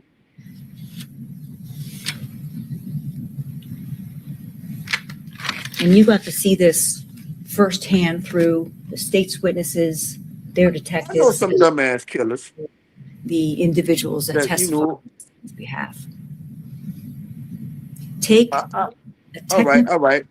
So, I just be passionate about certain shit, brother. With Don't worry learning. about me. I got Tourette's too. Sometimes I might just blurt out shit. Violence And and not in crime real life. That would be in it. streets, Anywho, Jackson. What happens? I know some niggas that, They look real for fucked up in the head, like, what becomes the father figure for but I them? feel like they know what they be doing. The gangs. Like, they ain't smart. Like, as far as book smart, but them niggas As be you knowing saw, what they doing. not only did Dr. Eisenstein, and we'll get to in a moment, but Dr. Eisenstein testified Listen, was I ain't gonna borderline lie. intellectually I ain't disabled. know, like, Long ago, what is a plate reader? indicated that Davion Murphy had a mental Because disability. I don't even know what that is. He was in special classes. He I was ain't in gonna lie. classes. I don't know what that is around. You fucking me up. What that is? And he also suffered traumatic brain injury from all the various Talking about the events, camera shit that take your picture of your plates. multiple motor Talking about vehicle that. If you talking about fights, that, I know what it is. golf cart, or running a golf If it's cart like into a some shit tree. that read your plate and then send a signal to the police, I don't know what the fuck that is. These scans, these images weren't done because he was found guilty. The state knows better than that. Judge, objection, that's an improper statement. It's a misstatement of the law, and that's improper. These state taking flip side statements. Huh? Look. These scans were done to show you What's up, love? that What's up? Davion What's up? Murphy suffers brain damage. What does Dr. Rubino have to come in here to risk his medical license to say, and you saw the scans, and you could take it back if you want to look at them. Say that he suffers from brain damage. And the state had its radiologist, in Europe, right? Radiologist, of whom I respect, Dr. Glicksy. I respect, but he doesn't have knowledge and the upkeep of the new technologies. He wasn't able to, he hasn't seen a He said, I think it was like once an MRI, DTI, which is commonly done in these radiology facilities. Why would a neuropsychologist Well, we don't got that anymore. scans that a neurologist Where you from, Chippewa? send to a radiology facility that then conducts the scans and gets those images, perform those? I be chilling, brother. I be chilling, and I stream at night too at 8 o'clock. I suggest to you that he does have brain I'm chilling damage. though with my partner. We You be can chilling. watch We the review all type interrogation of shit. At night it be yourself. straight New Orleans shit though. You gonna like it. Man. Of the state of mind of Davion Murphy and his intellect. You gotta have your green though. We smoke. You gotta smoke, bro. Mitigation. Yeah, man. As you've heard, it's not a numbers game. It's not a calculation. I It's think I know not. what you're talking about. I think I see it like Chicago and New Mitigation. York. It's about the I weight see what you're talking and the about. We don't have that shit significance down here. of that mitigation. I'm not going to address the realize aggravating factors. I'm not going to waste your time. I'm not going to insult any one of you. But the mitigation that was presented on behalf of Davion Murphy is substantial and is great. And it does great weight. And you also have to remember that the mitigating circumstances have to be proven, not beyond a reasonable doubt, but by a preponderance of the evidence. We got one more, y'all. Admit to you. And we going in for deliberation. That Dr. Eisenstein That's crazy. met Davion Murphy 7 times in 8 out there. of 6 months for over 20 hours. Man, that's crazy. In the morning? AM or PM? Is daytime out there? Better understanding of Travelers swear by this one trick. What's up with mom? She's been scrolling travel advice for hours. Now she's got influencer brain. Hashtag paid partner. Mom, you gotta use Kayak to compare hundreds. Appreciate that. You always get your trip right. Kayak. Got that right. Man. Sam. AI is changing how we work. I think, oh, PM, damn. Down. Beyond come over here, bro. Identity security together in one simple platform. Yeah, 9 in the morning over here, bro. say That's you crazy. need enough time. You didn't have enough time. You can't render a proper diagnosis. That's crazy. That's 9 o'clock in the morning. We just getting up. I'm Dr. off Ice to be home to work on Monday, so we thugging. the time to know Davion Murphy. Went through his records. Y'all hit that barcode up there. Y'all follow my Instagram. My Instagram be busting. And why did we not? I got a new page. I lost my page at 18K. You heard me? Video. 3 million views a month. But I'm on a new page. I got my other backup pages, but I don't be fucking with them too much because There was niggas bias. be trying to report crazy on them bitches. But I you follow met the new page, I'm gonna see who you is, scan your shit, and I'm gonna Met- accept you. You heard me? I gotta accept the right people because they be hating on my platform, man. Like, you know what I mean? They don't like I post real facts. They don't like it. I suggest to you that Davion Murphy's life Oh, is. you ain't got to tell me, nigga. Hold on. You in Seattle? Man, you ain't got to say no more, man. What? I was in Washington. That's my favorite state, nigga. What? Nigga, I was in Spokane, nigga. You know what I'm talking about? In Spokane? You hear me, brother? I was out there in Spokane, brother. You hear me? I was working out there. I was rebuilding Dollar Generals and shit. Advanced auto parts. You hear me? Man, y'all got that pressure, nigga. Nigga, I went to work so high one day, nigga, they told us stop coming to work smoking, nigga. I was fucked up, nigga. My face was blue. Bitch, I'm about to smoke, nigga. I don't know. I smoked some shit. They had crystals on the outside of it. You heard me? It was a pre-roll, nigga. This was my first time ever smoking these bitches. You heard me? Boy, I smoked that shit, boy. Nigga, I was high as a motherfucker at work. Boy, I couldn't do nothing. I was stuck. Bitch, I'm on a ladder like this for parts. My uncle like, what's wrong? I'm like, I can't do it, son. You like, bitch, I told you don't smoke that shit. Son, bitch, I got to go sit down. Bitch, I need some milk. Bitch, I can't move. I'm on the ladder, bitch. I'm supposed to be putting up parts, you hear me? Bitch, I'm stuck like a motherfucker. Son, boy, that weed out there, that gas, nigga, look. Quick story if I play it. Boom. We go to Washington, right? We do the job. We get the weed, right? Bing. We shoot back, I think we go to fucking Utah. We go to Utah, we come back through Utah, through Wyoming, all that bullshit. We get stopped in Wyoming with the weed round, right? When we talk to the police and shit, they find out we from New Orleans. These bitches won't take pictures with us. So they talking about Bourbon Street and shit. So when we go to take the picture, the police take the evidence bag. You heard me? I'm gonna go through my fucking my Facebook and see if I can find it. He take the evidence bag, he put the evidence bag back in the trunk. Boom. When he do that, he tell us we good. Put our shit back in the trunk. My uncle ran to the car. He was watching them the whole time. He put the suitcase and shit back on the trunk. We pull off, right? My uncle like, bitch, go in the back seat and get the evidence bag. I'm like, what? He like, go in the back seat and get the evidence bag. He said he made a mistake and left it. I said, bitch, you lying. I climb in the back seat. I see it. I pull that bitch out. Everybody weed in the evidence bag, bitch. We hurry up and hit the fucking cause it's a tip up Colorado we had to go through before we make it to Dallas or some shit. I forgot how it is. Coming back to New Orleans. But it's a tip of Colorado where we had to go through. We went through Colorado, got some more weed, and hurry up and came home. Nigga, I came home with buku rapper kush, and then the pre-roll shit. I was high as a motherfucker for like 6 months, bitch. I ain't gonna lie. Davion Murphy is worthy. That he is redeemable. That he's made a grievous mistake. And that he should be punished. He will be punished. He's being punished every day. What the fuck? And he will be punished every day for the rest of his life.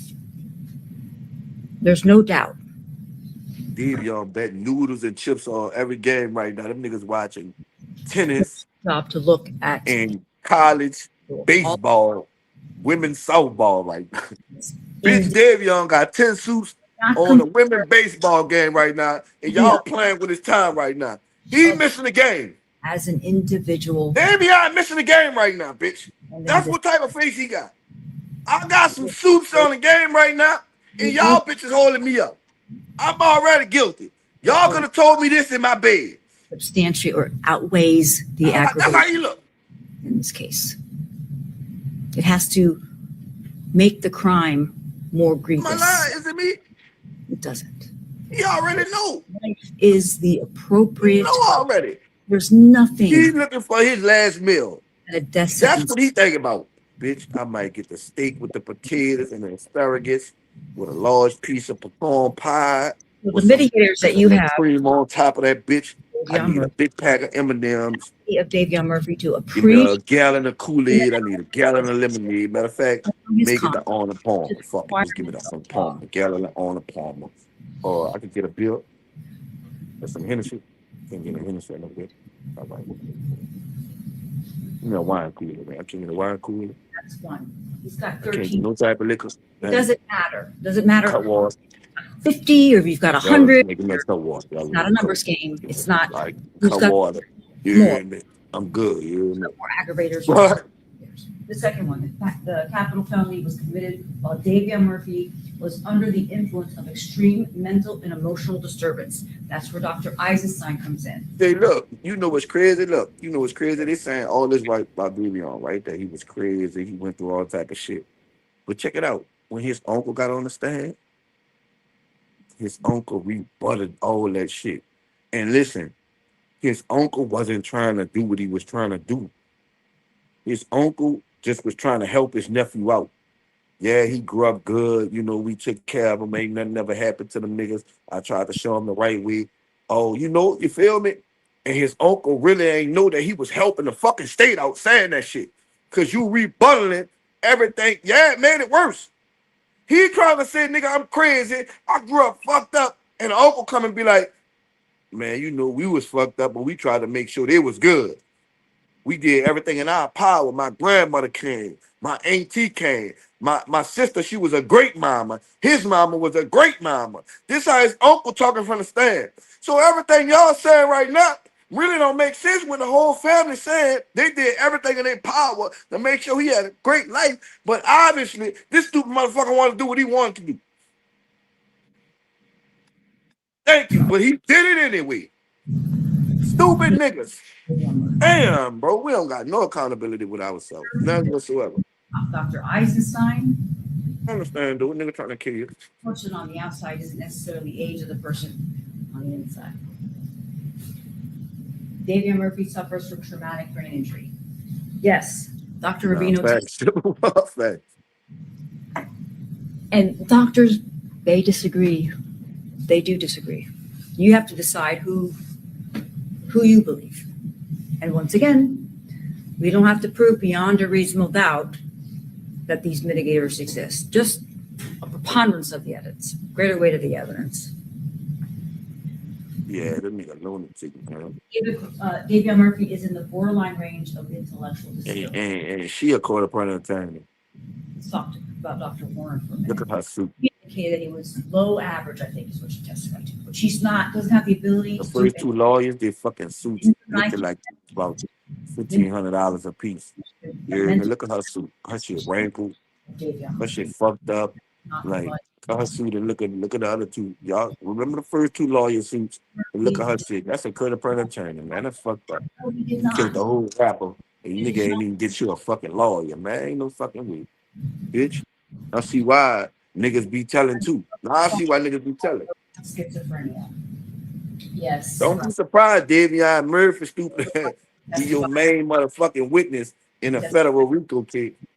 Brother, who is Davion Murphy's father. We know Sean ass gonna be. Well, Sean not in the game, so he probably don't know.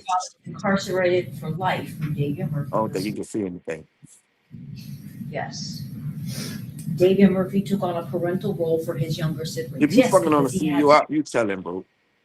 Couldn't testify that he had to sell, or they would sell or something like that to get food. Say, bro, if you fucking a CEO, bro, that means you are the T-rep. Are you telling? Because check it out. Why? All right, have you ever been in jail? Notice how it's a nigga that been on the tip for a long time, right? And notice how when other niggas hit the tip, say if the nigga who been on the tip a long time, he got T-rep, he got drugs, right? And the nigga who just hit the tip got drugs. You notice how he'll get busted just hitting the tip? Nobody don't know he got drugs. All of a sudden, he just get busted. You know why? Because he told somebody that he got drugs and he went to a T-rep and the T-rep got him up out of here. How every time a shakedown come, the T-rep still have his shit, but nobody else do? Oh, he just that good? Get the fuck out of here. Tell him. Food.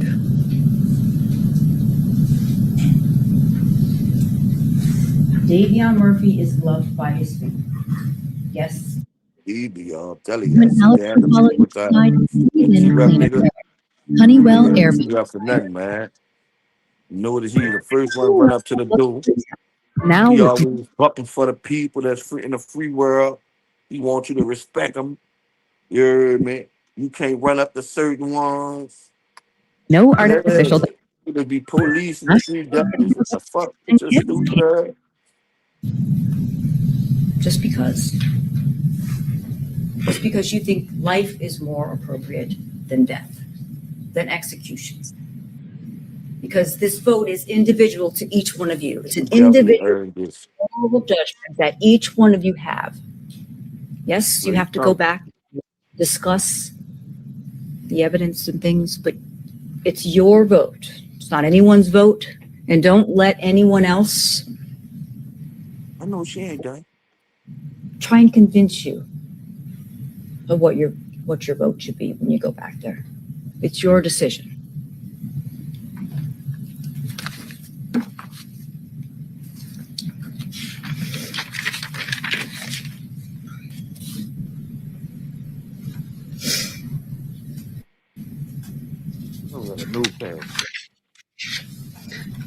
Folks, gang violence tears apart families, neighborhoods, and futures. And that's exactly what it did with all these families, Charles Jones' family. I thought she was done. Death penalty only guarantees that suffering and that violence continues. Look at her suit, gang. Life Look at her cuffs. is a just punishment. It removes him from society. And we can be tough on crime without the death penalty and just giving him life in prison.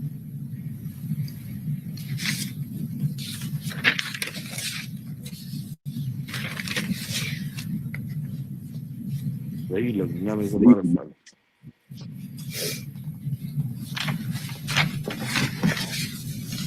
Now this is the verdict form. And once again, just like in the guilt, That's one nigga just like in the guilt wouldn't want to phase, be in front of right now in jail. because you didn't hear from Davion Murphy, like you heard from Sean Gathright. Fuck to him right now. Doesn't mean you can hold that against him. He's got the right to remain His silent. line look like he want all the smoke right now. For any of the defendants that did not He testify. look like he ready to crash out again. You want me to crash out? Here's the verdict form. You want me to crash out? You want me to crash out?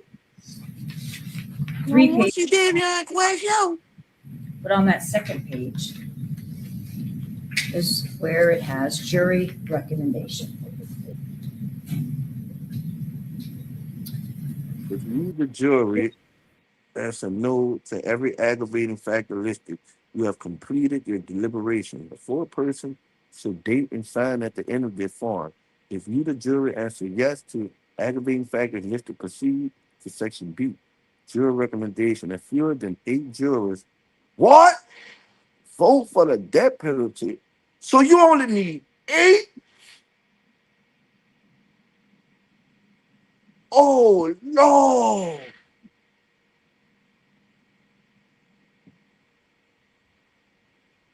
We the dog, they only need 1 gang. And these niggas got 4 and 3 and 2. No. I think, well, it's just a I hope recommendation. we did get a week. It is.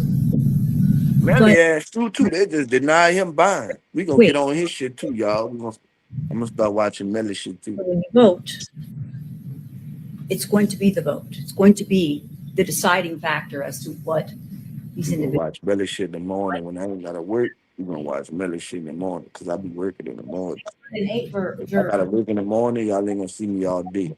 must You know what I'm saying? But if I'm off, I'm gonna run in court days in the morning. fewer than 8.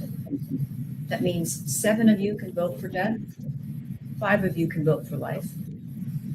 Bitch, you better wish it was 7, bitch. I submit to you. Yeah, that's crazy. 8 gang, 8 out of 12 is diabolical. Go right to the bottom. And find that Davion Murphy should be sentenced to life in prison without the possibility of parole. That is a just punishment in this case.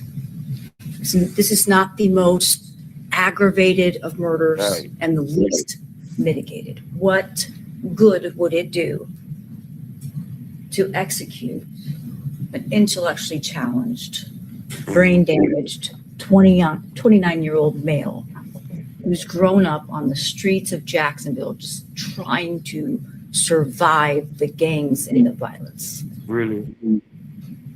He lived and did what he saw every single day. Man, that nigga could sing a Rod Wave song. going to Bitch, be- Rod Wave cried too much for me to repeat anything you be saying. Bitch, I be feeling sad. That's another thing. Bitch, you need to stop listening to Rod Wave. You hear me? If she roasting this, everybody been ripping him. Sit around, listen. They been roasting this duck ass since he got arrested. The detectives been roasting him. They roasted him in the courtroom while they was on the stand, and now she roasting him. They been tearing this dumb ass up. I ain't gonna lie.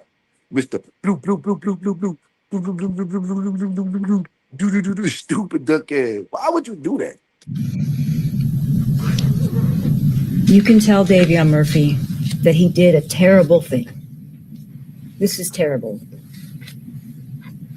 It's tragic. But you can also tell him that he's redeemable and he has worth with a vote for life. Thank you. Thank you, Ms. Toomey. And Mr. Hernandez, on behalf of Rashad Murphy. One more, baby. One more. One more, see I'm good. Yes. One more, see I'm good, y'all. Bitch, I'm nervous, bitch. Good morning, ladies and gentlemen. I want to begin again by thanking you very much for your service, your attentive service in this case. As you know, I am speaking on behalf of Rashad Murphy. Look at his suit. I cannot imagine an attorney having a more overwhelming responsibility. Man, listen. One of my partners, listen, baby. My partners, listen, this let me tell you how not doing shit. Well, how doing shit sloppy, but keeping your mouth closed could get you off, right? My partners ran in the school, whacked some shit. Sloppy work. But they didn't find no weapons, right? They caught everybody. They kept their mouth closed.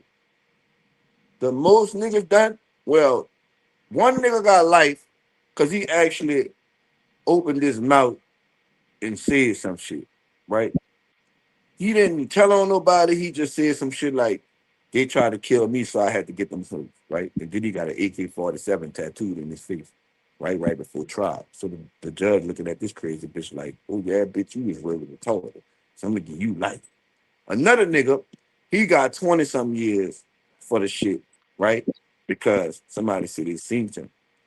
Everybody else, the other 7 people that was included in it, got less than 9 years, right? They did about 3 and came home. Everybody home except for the one with life. And he not home because he died in jail. He was sick, you hear me? So he died in jail. But if he wouldn't have died in jail, he was coming home on appeal too, right? Because of the new law. You feel me? But that's because them dudes really ain't say shit. They had a female with them too, and she ain't say nothing. You hear me? She ain't say nothing. Everybody kept it silent. That shit, yeah, I don't know. Then advocating for a man. And here we are. Don't get back up here. As we go through the evidence that was presented and the mitigating circumstances that have been proposed, I want to make sure that there is no attempt to misstate. If I say something, I've got notes, you have your notes. If I say something that you remember differently, please rely on your notes and your collective memories. You've heard it several times during this case, and I'll go briefly through it. Your recommendation is extremely important. It carries great weight. I want to hear the speech, y'all. That's what I want to hear. Great weight. And the mitigating circumstances that have been proposed by Rashad Murphy and the other defendants only have to be proven by the greater weight of the evidence. If you believe that it more than likely exists, you can consider it and give it the weight that you decide it deserves. And those mitigating circumstances can be facts about the case, or it can be facts related to Rashad Murphy as a person, as a human being, such as the mental issues that have been presented, his childhood, his history, his accomplishments. It can also be your personal observations of Mr. Murphy's behavior during the last 6 weeks, as you've had a chance to observe him for 6 consecutive weeks. And your vote although you deliberate, each vote is individual. See, at And first I did, say, but when I weighing found out he shot Julio in the foot and he saved the bullet, I was being like, at wait, hold on. And they say what that he is the shot some nigga and killed him in Mississippi too. I'm like, wait, without the him possibility to of be parole traveling fucking shit up. or death. Like, he's been doing it. Ladies and gentlemen, Yeah, nothing he's the main one. Like, saying he's during the my main closing one. Accurate with that bitch. designed to in any way minimize the tragedy for Charles Jones and his Yeah, family. he really had the most to lose though. Death Nigga had his head. resulted regardless of the details. His family, the family of Mr. Jones, big time. regardless of the He details. like the biggest slogan. All that is What you at? before your Ain't no way you supposed to even be out there. begins. And the same principle applies. Spring, Yeah, clown. the unofficial new year for tool people. New projects. Celebrate your new year. Bitch, I ain't coming with y'all. Of violence, some less, some more, but they all involve some level of violence. All first-degree murders involve either premeditation or while committing a serious crime such as robbery or rape. Oh, no. Nevertheless, that's why we're here. Nevertheless, not all first-degree murders warrant the death penalty. And I submit to you that in the case They of got Rashad, more than first degree murder around. What the fuck is he talking about? warranted. But we need an analysis of the facts of the case, but also of the person who Rashad Murphy. Man, they got some dumbass lawyers around. I got buku. Man, I got buku. Well, listen, ain't nothing. Like, say it. I don't even got no tolerance for this shit no more. Like, you can bring me the strongest shit. I'm a cough, but like, I can smoke it back to back. Like, I ain't got no tolerance for them. My eyes gonna get low, and I'm gonna go get, I'm gonna get vision blurry, but that's really it. Yeah, but I don't know. That's just what I do. I just be smoking like this. My hobby. Smoking is a hobby for me. You hear me? I smoke and then I eat up everything. You hear me? is. But I work to do it, so You heard from several family members. You know, heard I ain't the type.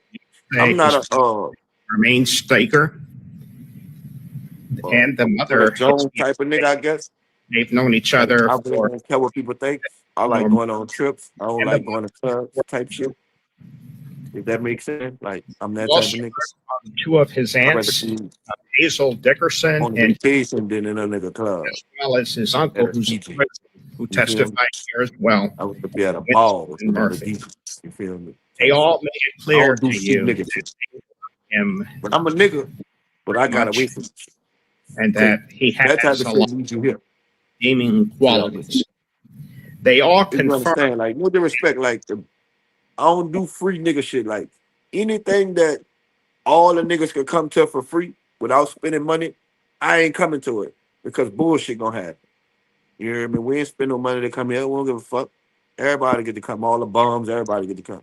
When you spend money, people, they act, they age. They want to stay clean. They want to smell good. You know what I mean? Niggas free, niggas smelling like weed and liquor and sidewalk concrete. You know what I mean? The cooches ain't been washed. You know what I mean? Niggas still got dirt behind their ears. You know what I mean? Niggas jeans way down to the back of their leg. Ain't got no belt on. Niggas be dirty outside. You hear me? For free. I ain't with that. Only free thing I go to is Mardi Gras. And I go to that because they got the security at high risk out there unless you going downtown or uptown where it's savage like. You feel me? But that's where I be at anyway. But it's kind of secured because you be with family. So everybody's scrapped. But that's the only free thing I do. Like, I don't do none of the second lines in New Orleans because the nigga always get shot at them. I don't do DJs because they always fighting the Mason people. I don't do daiquiri shots because they fight and mix at those. You know, it's real dangerous in New Orleans when you try to have fun. And it's a lot of bullshit. You might not be in the bullshit, but if you chilling, you know, shit might just go on. In one way or the other, they all confirm Murphy's difficult childhood, his personal history of being an excellent father. And look, and I had to get away from that right place, wrong time shit. That shit don't make sense. Ain't no such thing as right place, wrong time. Bitch, you gotta pick your battles, bitch. You know if you go here, something might happen. So ain't no, oh man, I was in the right place at the wrong time. I was at a party, but I ain't know this was gonna happen. No, bitch, ain't that shit is retarded. You knew something was gonna happen at that bitch. Ain't no right place at the wrong time. Bitch, unless you in the bank. The fuck? Or to his siblings. They all had some knowledge, some more, some less, of the physical and emotional abuse that Rashad Murphy suffered growing up, that he witnessed gun violence and lived in a high crime area, that he was raising 6 children when he was arrested in this case, his 4 children and 2 of his younger siblings. And despite working and having a limited income, he was raising 6 children. You heard that he was consistently employed, and that you also heard from Ms. Steger, his aunts, that they would continue to have contact with Mr. Murphy and visit him in prison as he would be serving if he ultimately gets a life sentence without the possibility. I don't know if out of towners knew about New Orleans, but do y'all know like Bourbon Street has the most killings? You know, people die the most on Bourbon. Y'all know that? Bourbon Street has the most dead bodies out the whole city of New Orleans. Do that homework. Y'all go Google that. Ability of parole. And with something that Mr. Harmon said yesterday, I want to make it clear, and I think you would agree.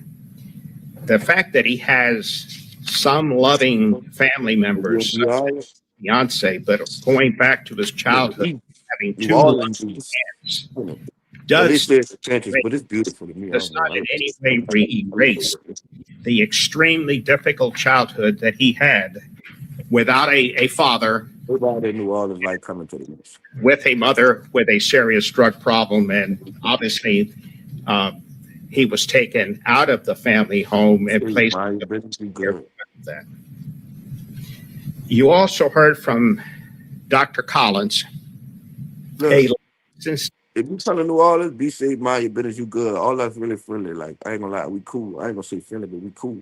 Like, we real cool people. Like, you come and ask us a question, like, we ain't like other cities, we like know you, and they gonna tell you, bitch, look, go down the street, hit that left at that red light, bitch, go down the few more, bitch, you gonna make it here. You hear me? They gonna tell you that. Other people real disrespectful. New Orleans, you know, as long as you be respectful, baby, you can come to me. Pretend to lie.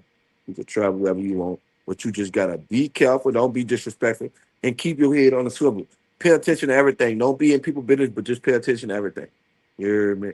If you, you can't go to America because you got drugs on your shit. What the fuck that mean? What that mean? You got a drug charge, so I got drug charges. I got shooting charges. What that mean? Oh, you can't get a visa. Ooh, no. Trouble. That's what that is. Trouble who will fuck with. Testified and has previously testified as an expert in neuropsychology. He was appointed by the court and paid by the state of Florida. He was asked by me to evaluate the defendant, Mr. Murphy, and possibly testify in this case, which he did, obviously. Before he testified, he was provided reports, not everything in the case, but provided records to review, some about the case itself so that he would have some a sufficient amount to become familiar with the facts of the case. I would have felt like in the case. But also about the defendant before he even sees the defendant at the jail, things that would give him knowledge of the defendant as a person, his background, his childhood history, his mental history, jail records, because by that time he's been in jail on this case for a period of time. And then he has contact with the defendant on 2 occasions. I believe his testimony that he ultimately spent a total of 7 hours with Mr. Murphy. Part of that contact is to interview him, just chit chat, have a conversation with him.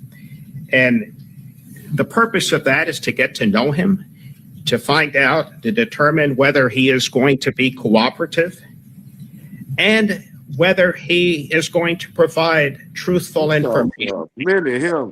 As can be compared. I'm not about to listen to all this shit. He's had a chance to do. And then part of that time is to conduct psychological testing, standard accepted test to diagnose and diagnose. Dr. Collins testified, and none of this really is being refuted by this. He was.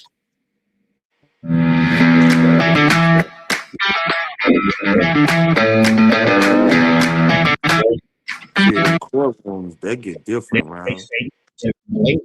That was not the case. He was definitely cooperative, not malingering. The important thing, or at least one of the important things, is that why let the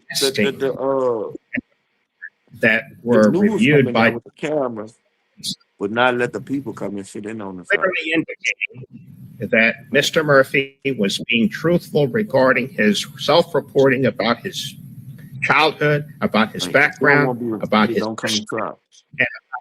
state. Dr. Collins testified that Rashad Murphy suffers from anxiety and depression stemming from childhood trauma that would be intensified throughout his adulthood. All y'all niggas had childhood trauma.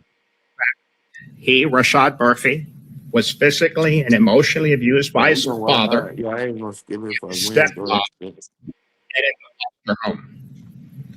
And that his mother suffered from severe drug addiction and ultimately died, leaving Mr. Murphy with having to, by this time, he's of course out of the foster home. His mama died, he fucked up in the head.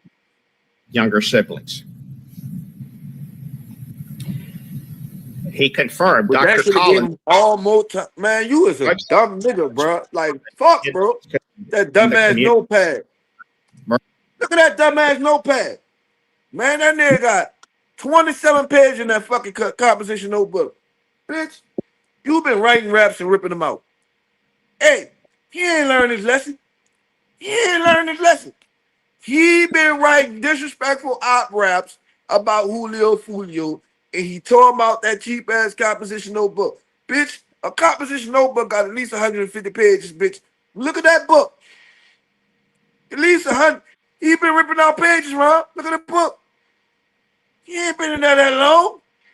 That shit is gray black. Stupid ass shirt under that suit. Murphy grew up when he was not in foster home. Ladies and gentlemen, I'm trying not to. I don't know. Look, back to bitch. I don't know who look goofier, bitch. Him right here. Bitch, Bitch, I don't know who look like Earthworm Jim the most, bitch. Him or her, bitch. Sister Rashad Murphy was born. Both of them look weird as a motherfucker. And suffered neglect. In a small head. She got a cherry head. From his father's care, a banana head. When he was a small child. And all of this is confirmed by Dr. Collins, not just talking to Rashad Murphy, but looking at all the records. And then, as I said a minute ago, is that back after, I think it was 2018, when his mother died, he adopted his younger siblings. He was employed, but obviously a limited income, trying to not only financially support his fiance, his 4 children, but also his 2 younger siblings. He had some type of money. He got to adopt kids. Other records, and of course you've heard from Miss Speaker that he had a loving relationship with childhood sweet. Don't you need stability, a crib, food, real deal bank account, and money to adopt children, right? I don't give a fuck if they is your brothers and sisters. Them people not just gonna give you that kid just like that. Am I confused? So it sounds like he was straight. Am I tripping? Well, it sounds like he was straight. Sweetheart and mother of his 4 children, that he was an excellent father, hard worker throughout his adulthood. Man, that nigga a rat. The diagnosis by Dr. Collins is that Mr. Murphy suffers from post-traumatic stress disorder, PTSD. And as you know, it's a mental condition triggered by experiencing and or witnessing.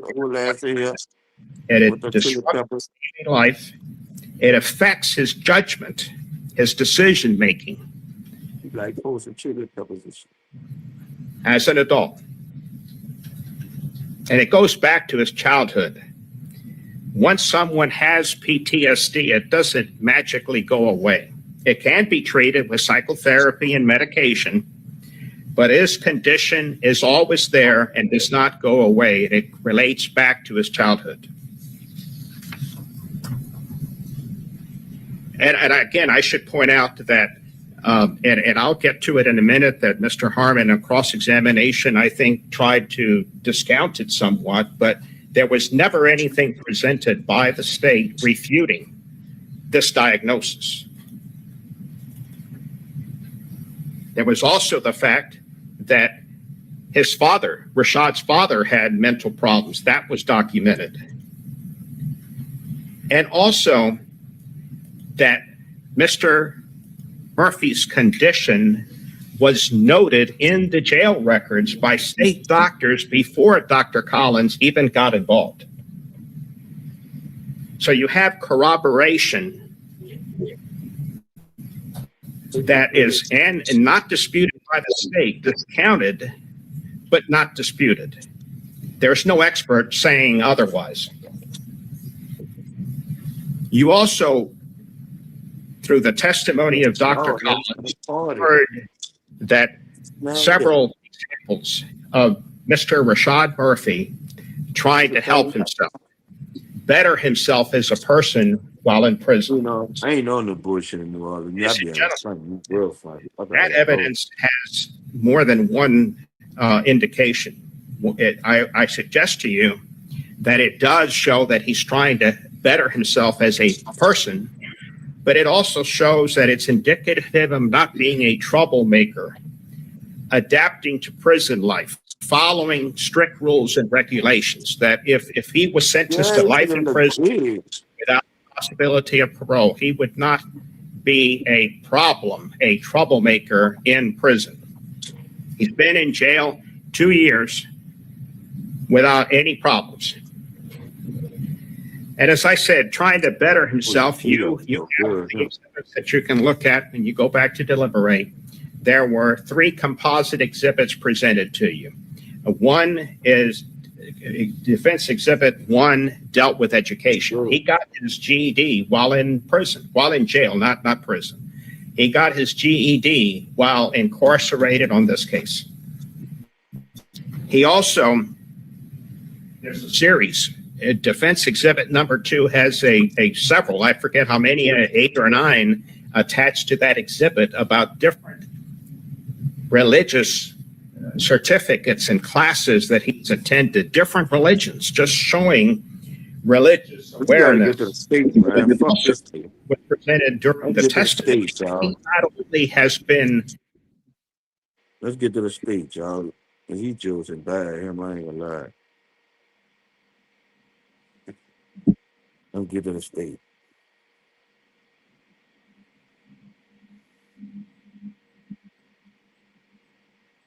Me too. Defense counsel's present, state's present. Let's go ahead and bring in our jury. I know. Catch up. That's why I was talking through it so we could like let that base go forward, and then we catch up to it. So, you heard the 4 lawyers. You heard that bullshit.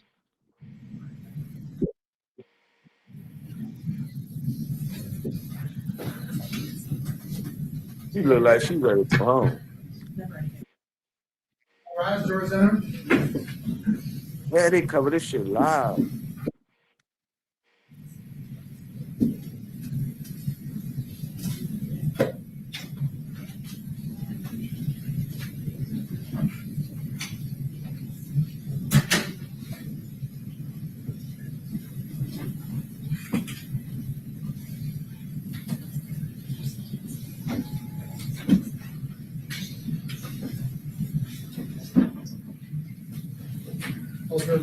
Okay, very good.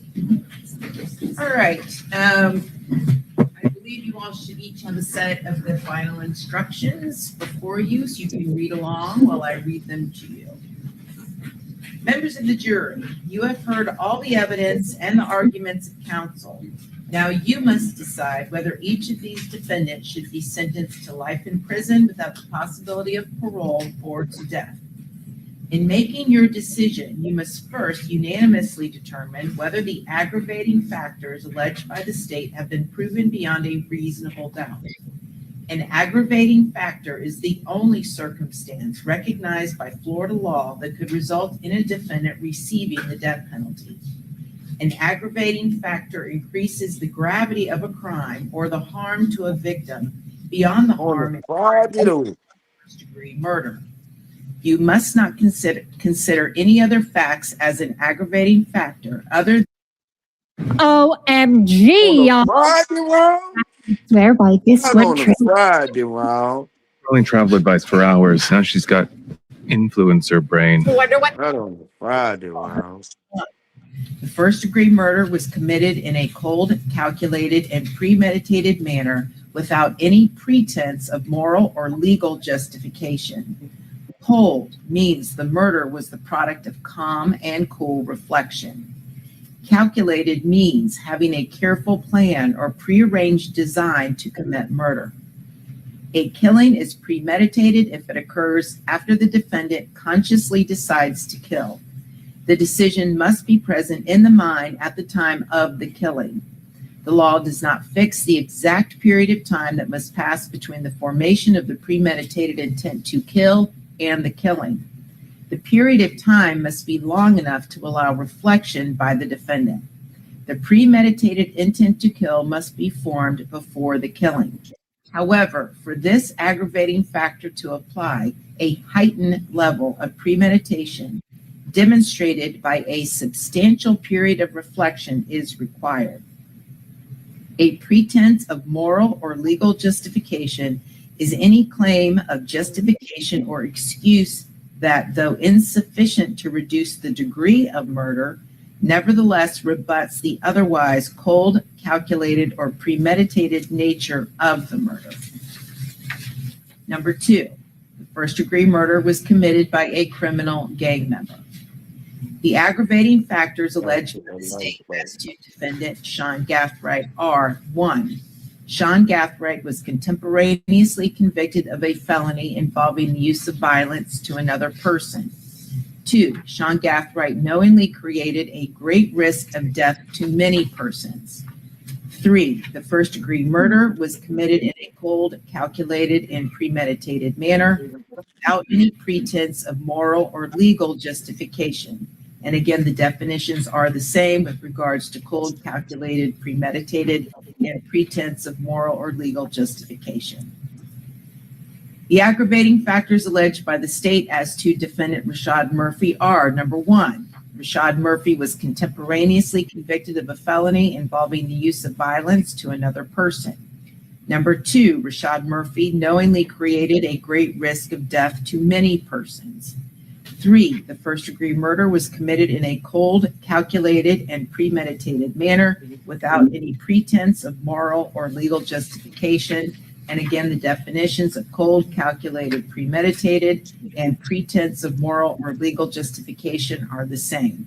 Number four, the first-degree murder was committed by a criminal gang member. The aggravating factors by the state as to defendant Davion Murphy are: number one, Davion Murphy was contemporaneously convicted of a felony involving the use of violence to another person. Two, Davion Murphy knowingly created a great risk of death to many. Three, the first-degree murder was committed in a cold, calculated, and premeditated manner without any pretense of moral or legal justification. And again, the definitions of that's crazy. And pretense of moral or legal justification are the same. Number four, the first-degree murder was committed by a criminal gang member. You have heard evidence about the impact of this murder on the family of Charles Jones. This evidence was presented to show the victim's uniqueness as an individual and the resultant loss by the death of Charles Jones. However, you may not consider this evidence as an aggravating factor. The state has the burden to prove an aggravating factor beyond a reasonable doubt. Proof beyond a reasonable doubt does not mean proof beyond all doubt. A reasonable doubt is not a mere possible doubt, a speculative, imaginary, or forced doubt. Such a doubt must not influence you to disregard an aggravating factor if you have an abiding. The jury already got their mind made up. On the other hand, if after carefully considering, comparing, and weighing all the evidence, you do not have an abiding conviction that the aggravating factor exists, or if having a conviction, it is one which is not stable, but one which wavers, Everybody gonna get like the aggravating factor has not been proved beyond a reasonable doubt. A reasonable doubt as to the existence of an aggravating factor may arise from the evidence, a conflict in the evidence, or the lack of evidence. If you have a reasonable doubt as to the existence of an aggravating factor, you must find that it does not exist.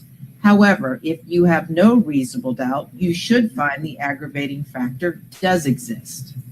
A finding that an aggravating factor exists must be unanimous. That is, all of you must agree that each of the alleged aggravating factors exists. You will be provided a form to make this finding as to each alleged aggravating factor, and you should indicate whether you find that each aggravating factor has been proven beyond a reasonable doubt.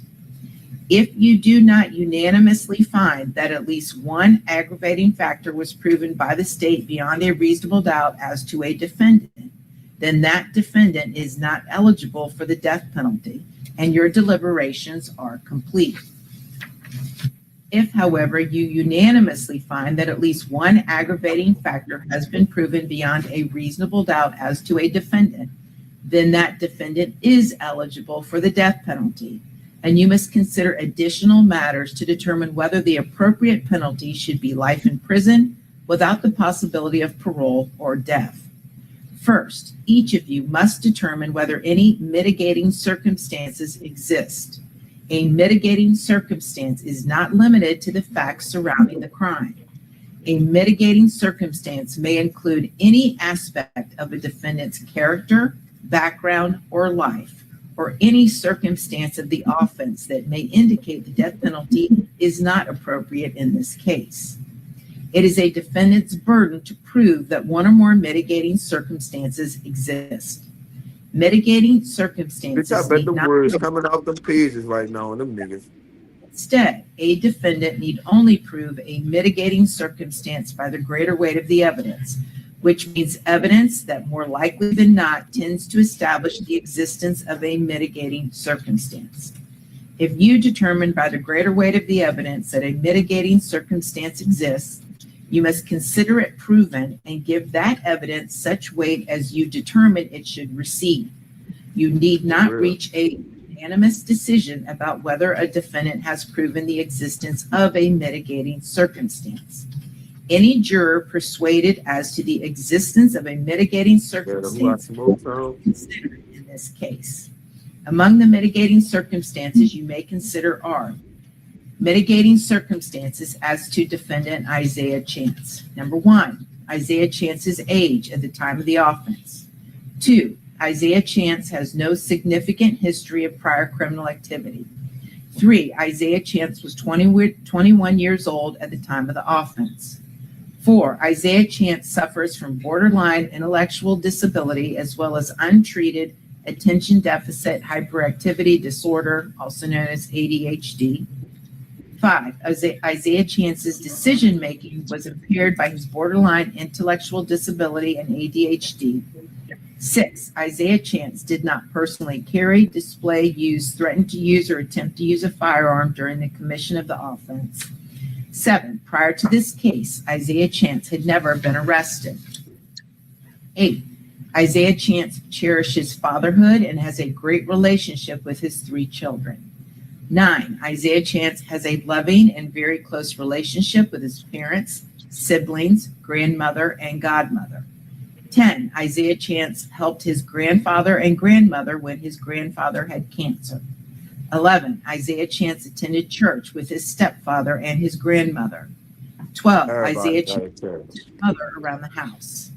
13, Isaiah Chance was motivated and preparing for a career as a merchant seaman. 14, Isaiah Chance was described as a quiet, respectful, and nonviolent child by family members and friends. 15, Isaiah Chance has the continued family members and friends. 16, Isaiah Chance is a son, brother, grandson, and father whose life has meaning to others.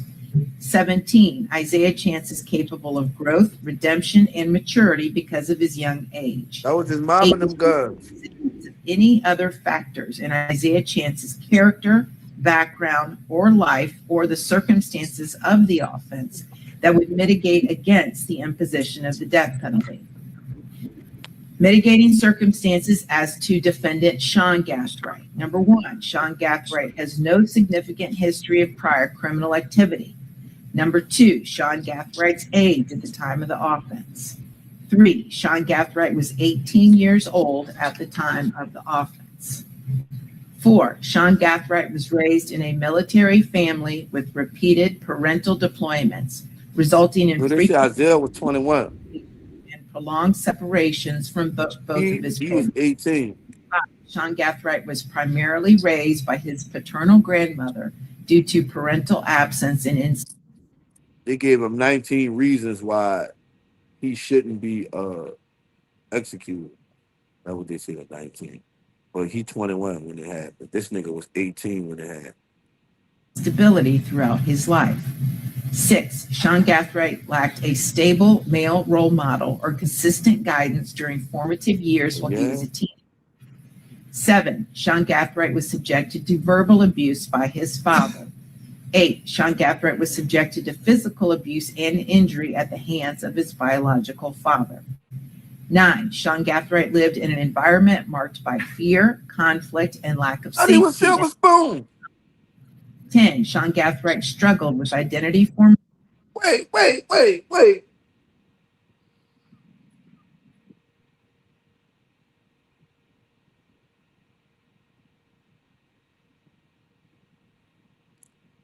Did you just say that shit? He struggled with what? His daddy did what? All them guns his mama had, you think his daddy really put hands, feet on him? All them guns? Man, lady was a marksman. Get the fuck out of here, man. And belonging in adolescence. 11, Sean Gathright experienced isolation and difficulty adjusting socially after relocation in adolescence. 12, Sean Gathright was highly susceptible to influence due to his age. 13, Sean Gathwright's decision-making was influenced by peer groups and an unfamiliar culture.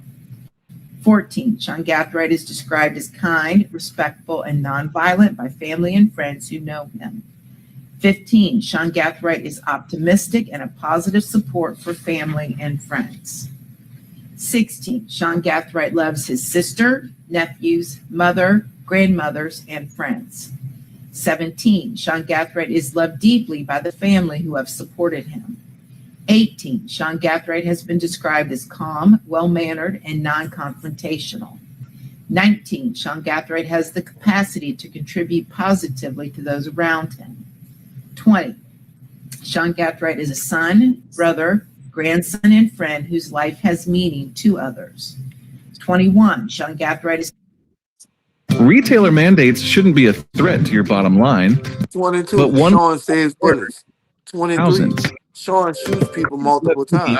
24, mandate. Sean is a fucking menace. Based 25, work. Sean is a motherfucking crazy ass fucking kid. Fed the homeless and was very involved in community projects in Mississippi when he lived with 28, his he paternal. fed Julio bullets. 24, Sean Gathright traveled to foreign countries on mission trips for humanitarian purposes. He traveled to Florida Sean Gathright from participated Jacksonville to Tampa to whack Foolio. collecting exposure to broader opportunities. 26, Sean He collected bullets to broad opportunities to kill Foolio. Gathright demonstrated entrepreneurial initiative, including running small businesses, pressure washing, detailing, and photography. He demonstrated real accuracy with the bullets he placed in the windshield of Julio's vehicle, 2 inches apart. And the other 2 bullets he placed in the girl windshield, 2 inches apart. Oh yes, he demonstrated a lot of accuracy with that. 27, Sean Gathright showed motivation and productivity at a young age. He also was motivated to whack Julio ass. He traveled from another city, 2 different clubs, and a hotel. In his mama shit with his mama guns. 28, Sean Gathright has demonstrated the desire to be productive by taking courses in an incarcerative setting. 29, He also demonstrated how to pack a vehicle after a murder. Ooh, Lord, there it goes. Sean Gathright engaged in creative and constructive outlets, including photography and media work. 30, He also engaged in a violent shooting with 3 other, I apologize, 5 other idiots. 4, 1, 2, 3, 4 other idiots. Sean Gathright has shown resilience and adaptability despite adversity. 30, Oh, he showed a lot of resilience in the courtroom. Sight. He was crying his ass off. 1, Sean Gathright can contribute significantly to the prison workforce. 30, Oh, the white boy made that real obviously. Oh, he sure did. He made that obviously that he gonna be picking cotton somewhere in a Florida State prison, some type of greens, or I don't know. He gonna be doing something hard working. Sweat equity, bitch. That's what he said. Sweat equity. Word of the day is sweat equity, bitch. What the fuck is sweat equity? I don't even know what that is. Sweat equity, bitch. You got me fucked up. 2, the existence of any other factors in Sean Gathwright's character, background, or life, or the circumstances of the offense that would mitigate against the imposition of the death penalty. Mitigating circumstances as to defendant Rashad Murphy. Number 1, Rashad Murphy has no significant history of prior criminal activity. Number 2, Rashad Murphy's age at the time of the offense. 3, Rashad Murphy was only 30 years old when the homicide occurred. 4, Rashad Murphy has a history of physical and emotional abuse as a child, consistent with childhood post-traumatic stress disorder.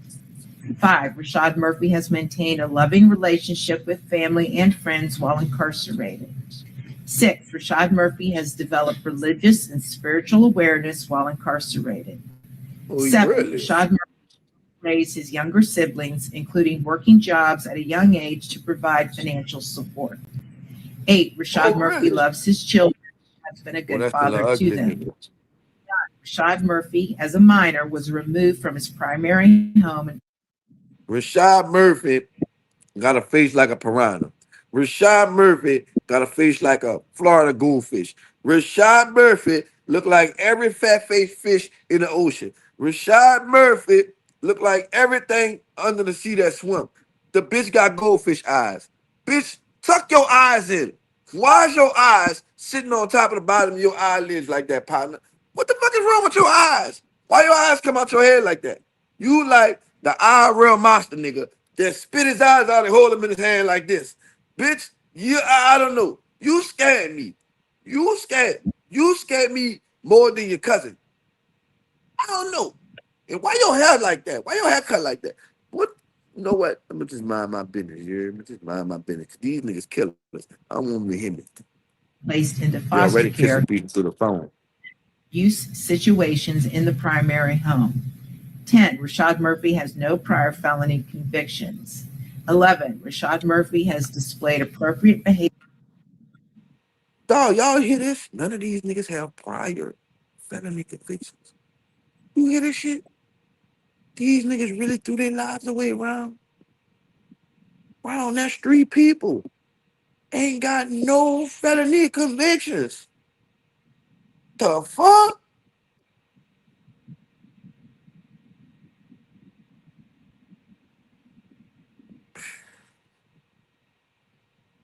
I know the bitch got some good skin products you use, though. I must say. Use some good skin products. No humble, no diddy, y'all. The bitch got a clean face. He got a baby's ass face. Pause, no diddy, no homo. And the bitch look young for 30. He look about 22. I'm just saying. He kept himself up. But now, well, you know, he really gonna keep himself up now because he ain't gonna get no sunshine. So, you know. You think y'all some fentanyl? Man, that bitch on them GABA pills. He full of them boost bars and them GABA pills. Behavior and the ability to follow rules while incarcerated. 12. The existence of any other factors in Rashad Murphy's character, background, or life, or the circumstances of the offense that would mitigate against the imposition of the death penalty. Mitigating circumstances. Davion Murphy. 1. The capacity of Davion Murphy to appreciate the criminality of his conduct or to conform his conduct to the requirements of law was substantially impaired. 2. The capital felony was committed while Davion Murphy was under the influence of extreme mental or emotional disturbance. 3. Davion Murphy at the time of the offense. 4. Davion Murphy suffers traumatic brain injury. 5. Davion Murphy was exposed to repeated violence in his childhood and young adult life. 6. Davion Murphy is in the borderline range of intellectual disability. 7. Davion Murphy grew up in a household marked by instability and financial strain. 8. Davion Murphy did not have a stable male. His face big. Hold up. 9. Davion Murphy's father was diagnosed with schizophrenia. 10. Davion Murphy's father was incarcerated for life when Davion Murphy was 12 years old. 11. Davion Murphy took on a parental role for his younger siblings. 12. Davion Murphy is loved by his family. 13. The existence of any other factors in Davion Murphy's character, background, or life, or the circumstances of the offense that would mitigate against the imposition of the death penalty. The final step in the process is for the jury to determine whether a defendant should be sentenced to life. That nigga had 13. Wait a minute. Hold on. So you mean to tell me all these niggas had at least 25 or more main factors why they shouldn't be executed? And this retarded bitch come with 13 for this man. I told y'all that hoe was a court-appointed attorney. Ain't no fucking way. Bitch, Sean Garright had a mini fucking book. Bitch, he had so many things not to get him executed, bitch. Who the fuck is speaking for this young man?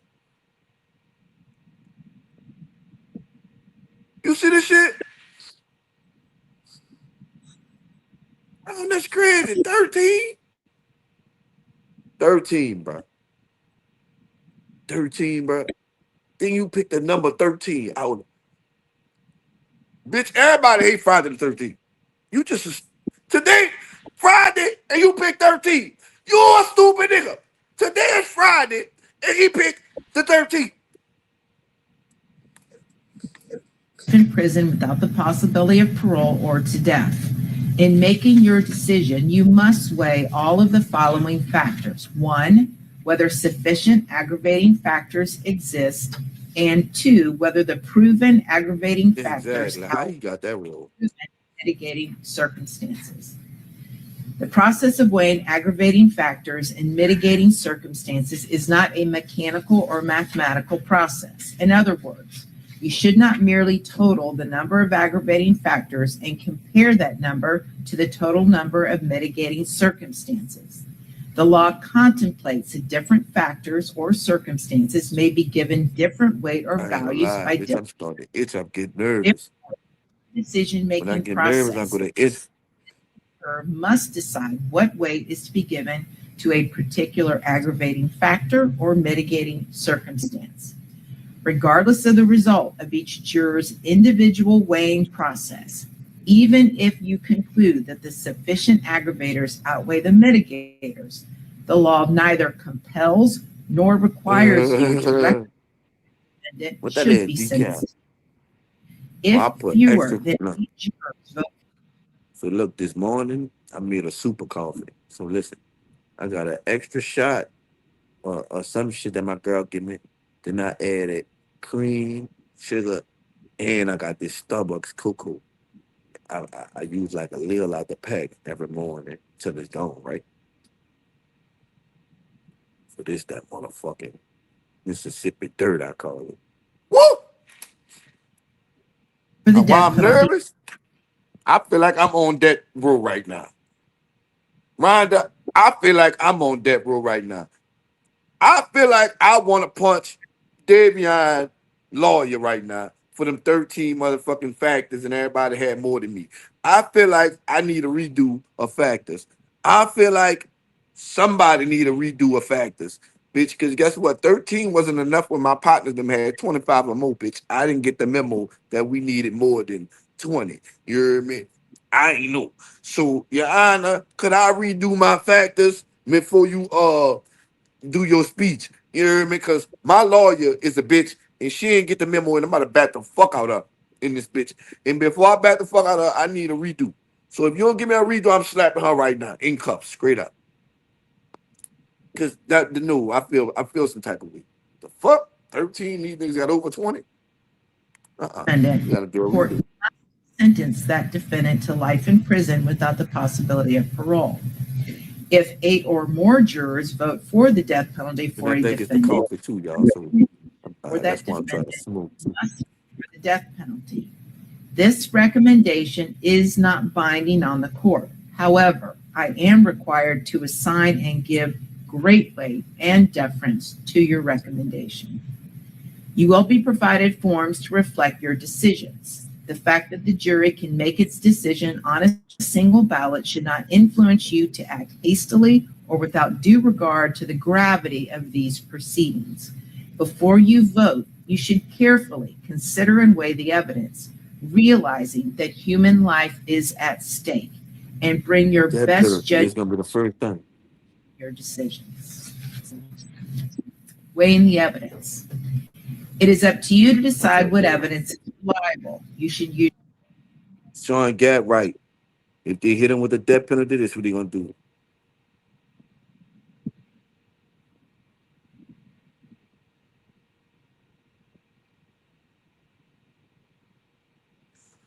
You go. This what Davion gonna do.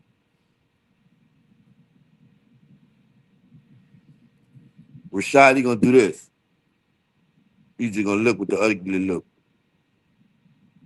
And the other nigga, the little Isaiah nigga, he just gonna do this.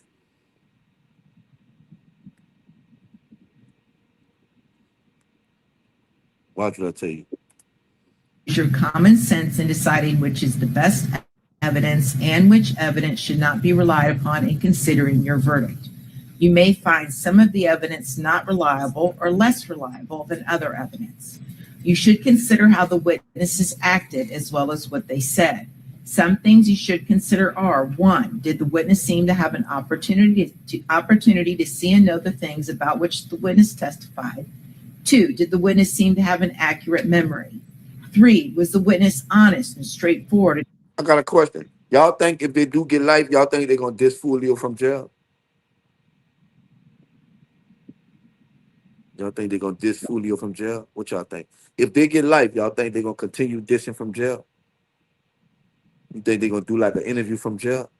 That's gonna be big if they do an interview.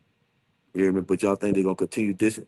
I think if Davion, I think if Davion get life, I think he gonna diss Foolio. I think if Isaiah get life, he gonna diss Foolio.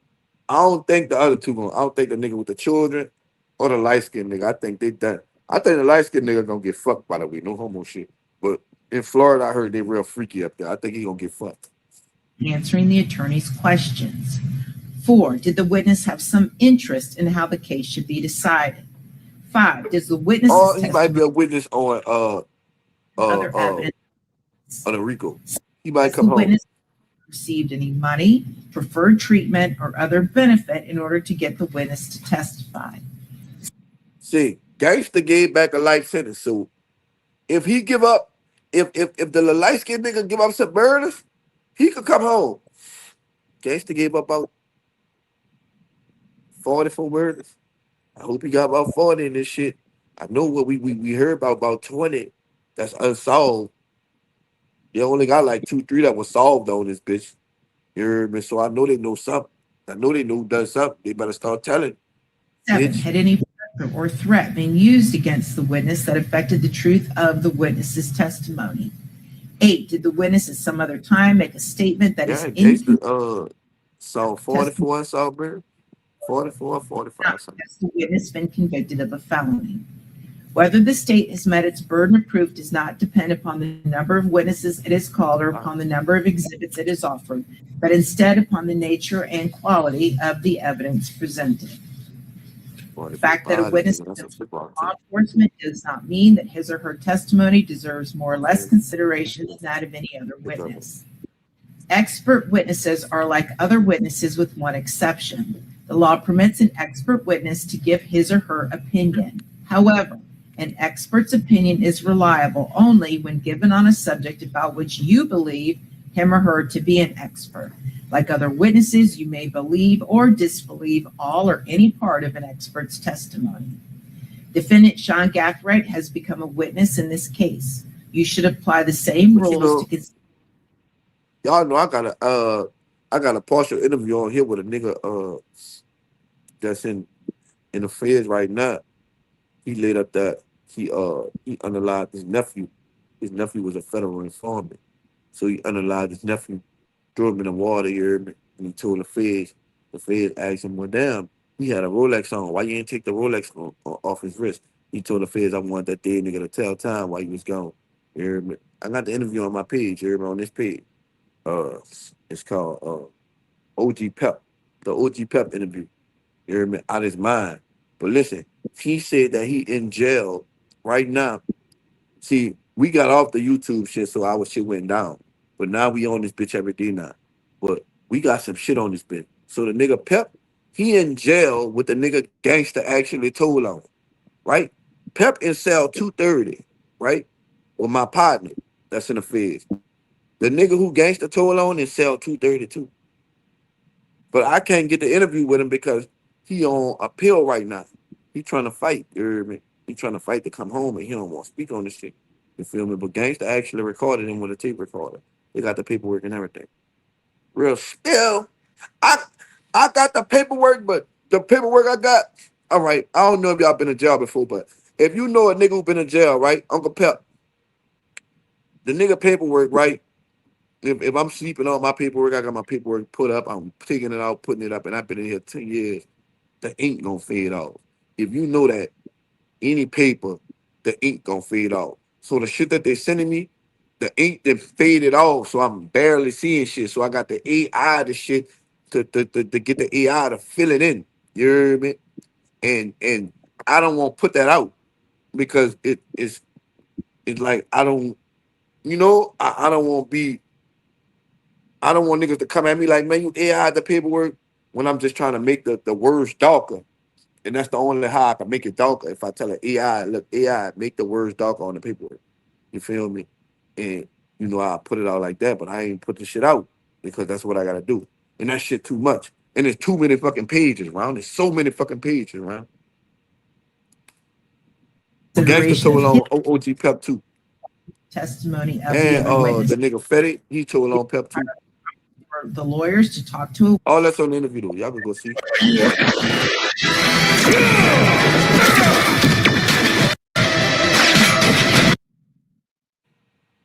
Be discredited by talking to the lawyers about his or her testimony. You may rely upon your own conclusion about the credibility of any witness. A juror may believe or disbelieve all or any part of the evidence or the testimony of any witness. The Constitution requires the state to prove its aggravating factors against the defendants. It is not necessary for a defendant to disprove the aggravating factors. This too. To prove the aggravating factors by evidence. Defendants Isaiah Chance, Rashad Murphy, and Davion Murphy each exercised a fundamental right by choosing not to be a witness in this case. You must not view this as an admission of any kind or be influenced in any way by this decision. No juror should ever be concerned that a defendant did or did not take the witness stand to give testimony.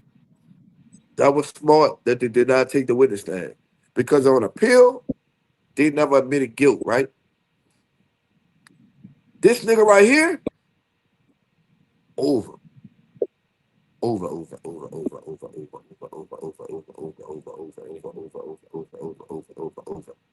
If ain't no parole, right?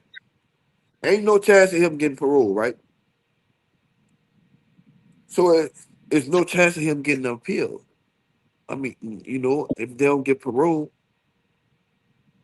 but if I get found guilty, I mean, he could go back on parole, on appeal, right? Right, getting found guilty. But in appeal, he admitted guilt. In appeal, them dudes ain't admit nothing. You already admitted guilt.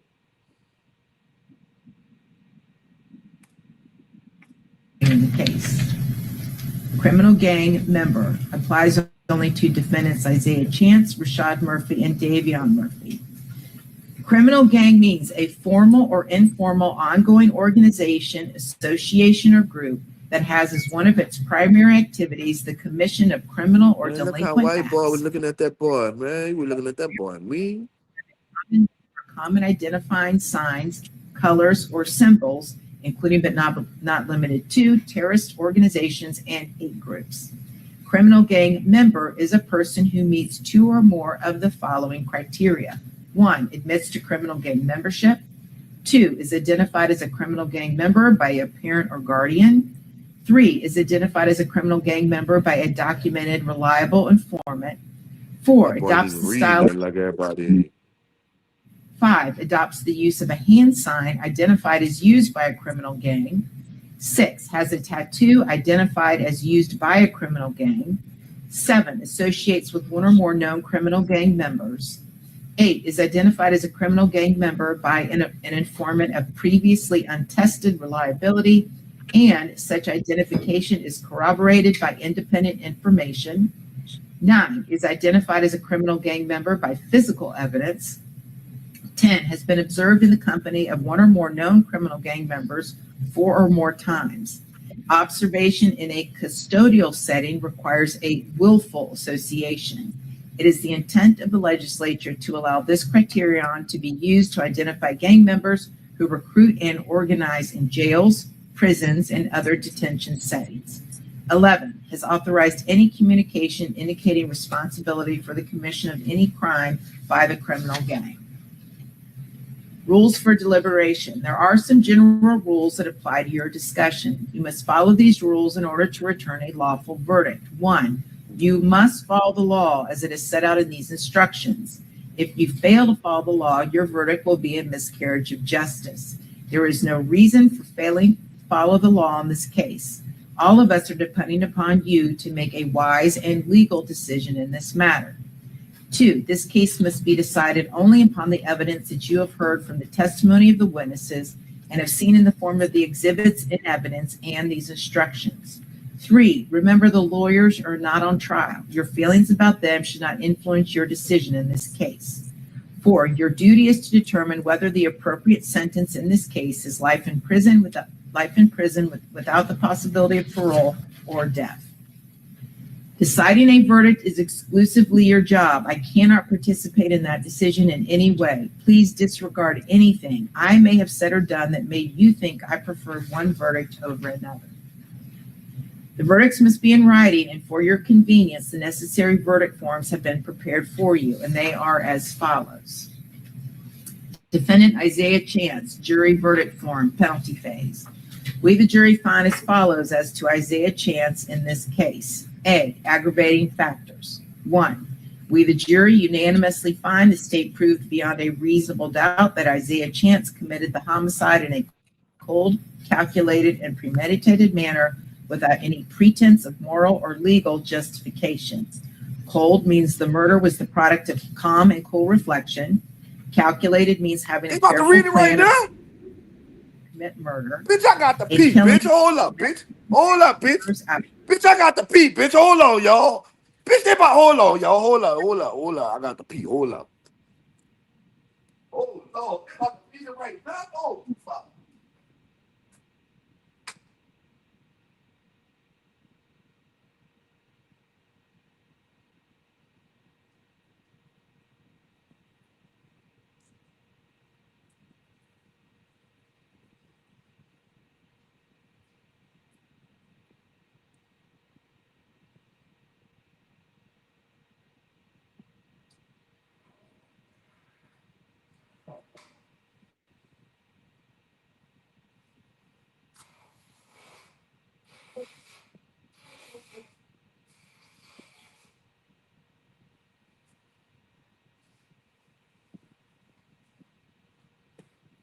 This is diabolical.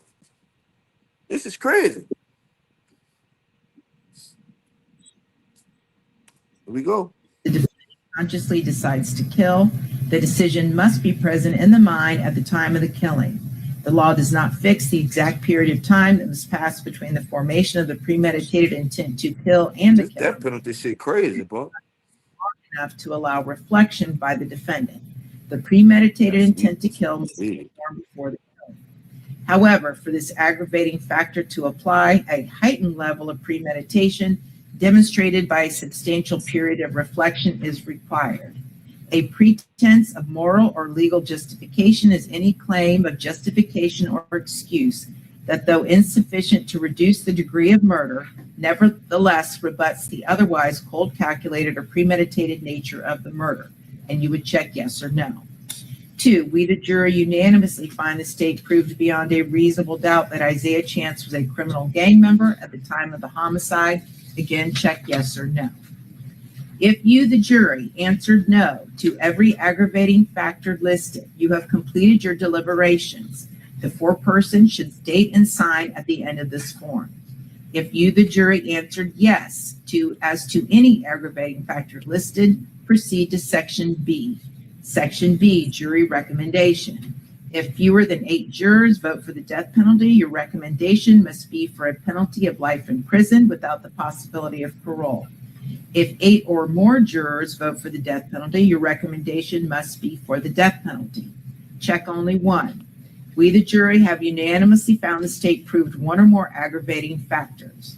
Each of us has considered whether one or more mitigating circumstances exist.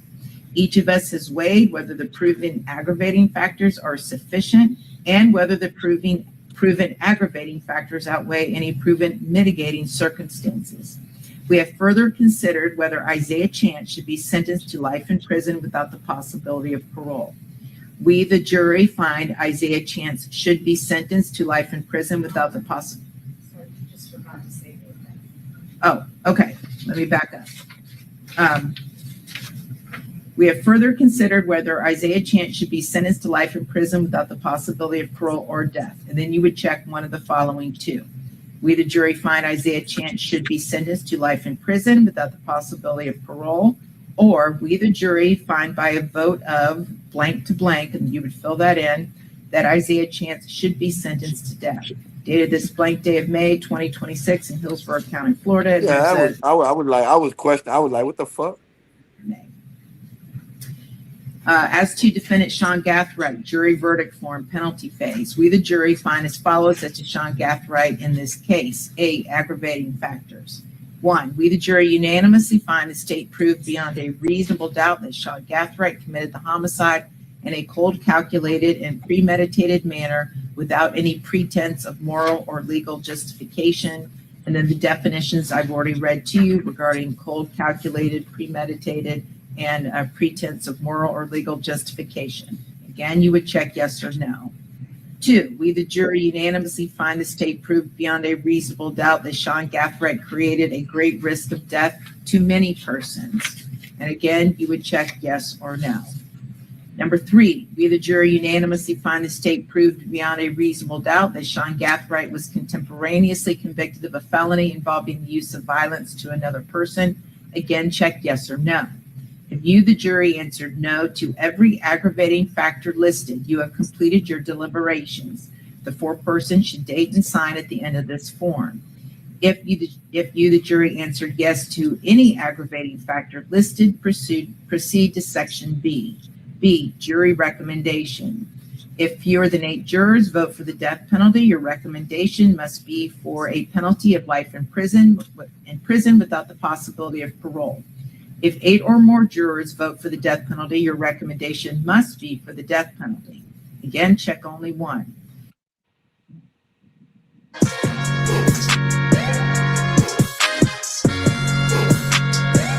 This is some scary shit, boy. Y'all kids don't do crime, kids. That shit don't be. And you don't see none of the gang in the courtroom. Outweigh any proven mitigating circumstances. We have further considered whether Sean Gathright should be sentenced to life in prison without the possibility of parole or death. And again, you check one of the two. We, the jury, find Sean Gathright should be sentenced to life in prison without the possibility of parole, or we, the jury, find by a vote of blank to blank that Sean Gathright should be sentenced to death. They're saying blank to blank meaning 9 to 4, 8 to 5, like that, because you know a certain number gotta pick 1200. That's 1200. That's the name of the game. Defendant Rashad Murphy, verdict form, penalty phase. We, the jury, find as follows as to Rashad Murphy in this case. Aggravating factors. Number 1, we, the jury, unanimously find the state proved beyond a reasonable doubt that Rashad Murphy committed the homicide in a cold, calculated, and premeditated manner without any pretense of moral or legal justification. And again, the definitions are included there, and they are as I have instructed you previously. And you would check yes or no. 2, we, the jury, unanimously find the state proved beyond a reasonable doubt that Rashad Murphy created a great risk of death to many persons. Again, check yes or no. We, the jury, unanimously find the state proved beyond a reasonable doubt that Rashad Murphy was contemporaneously convicted of a felony involving the use of violence to another person. Again, check yes or no. 4, we, the jury, unanimously find the state proved beyond a reasonable doubt that Rashad Murphy was a criminal gang member at the time of the homicide. Again, check yes or no. If you, the jury, answered no to every aggravating factor listed, you have completed your deliberations. The foreperson should date and sign at the end of this form. If you, the jury, answered yes to any aggravating factor listed, proceed to section B. B, jury recommendation. If fewer than 8 jurors vote for the death penalty, your recommendation must be for a penalty of life in prison without the possibility of parole. If 8 or more jurors vote for the death penalty, your recommendation must be for the death penalty. Don't give a fuck about it. Ain't nobody in that bit for 1200. Found the state proved one or more aggravating factors. Each of us has considered whether one or more mitigating circumstances exist. Each of us has weighed whether the proven aggravating factors are sufficient and whether the proven aggravating factors outweigh any proven mitigating circumstances. We have further considered whether Rashad Murphy should be sentenced to life in prison without the possibility of parole or death. And again, you check one. Either we, the jury, find Rashad Murphy should be sentenced to life in prison without the possibility of parole, or we, the jury, find by a vote of blank to blank that Rashad Murphy should be sentenced to death.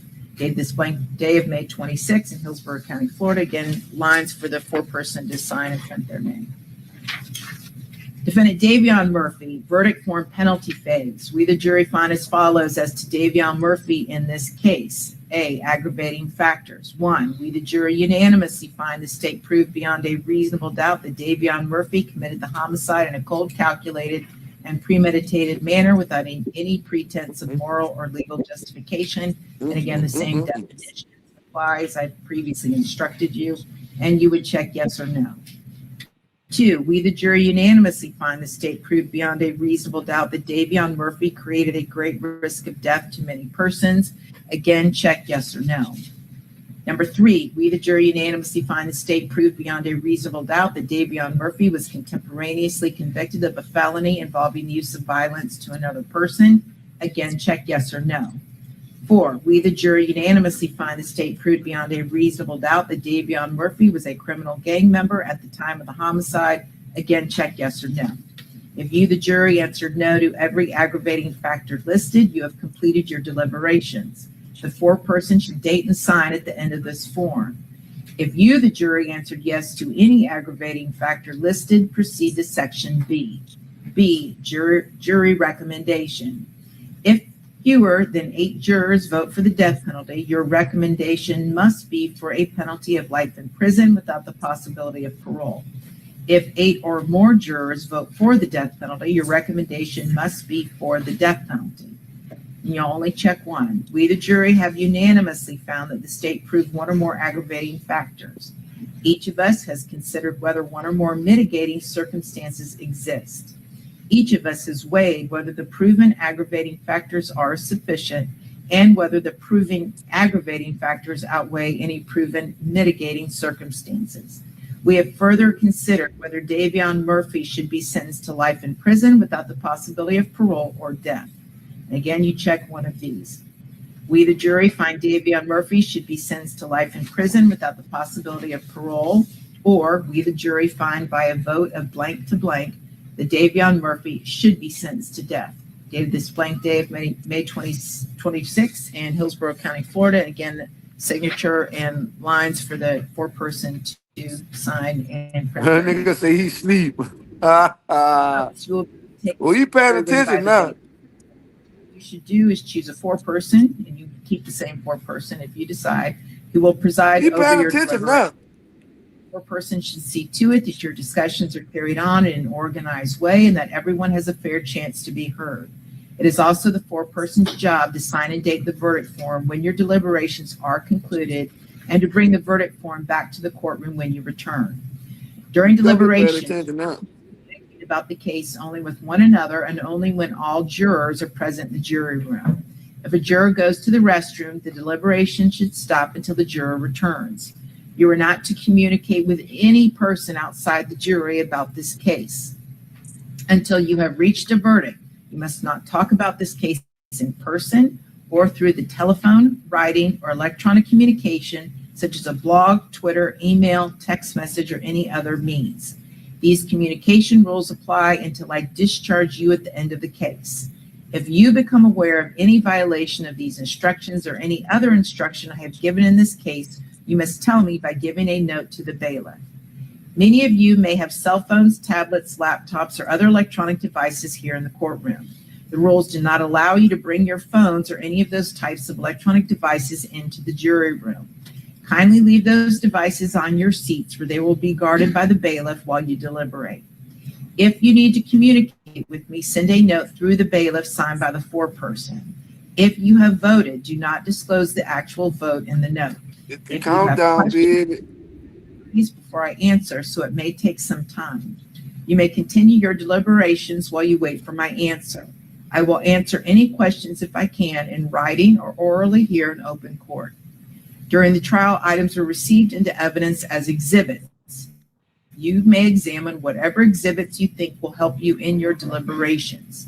These exhibits will be sent into the jury room with you when you begin to deliberate. In closing, let me remind you that it is important that you follow the laws spelled out in these instructions in deciding your verdict. There are no other laws that apply to this case. Even if you do not like the laws that must be applied, you must use them. For 2 centuries, we have lived by the Constitution and the law.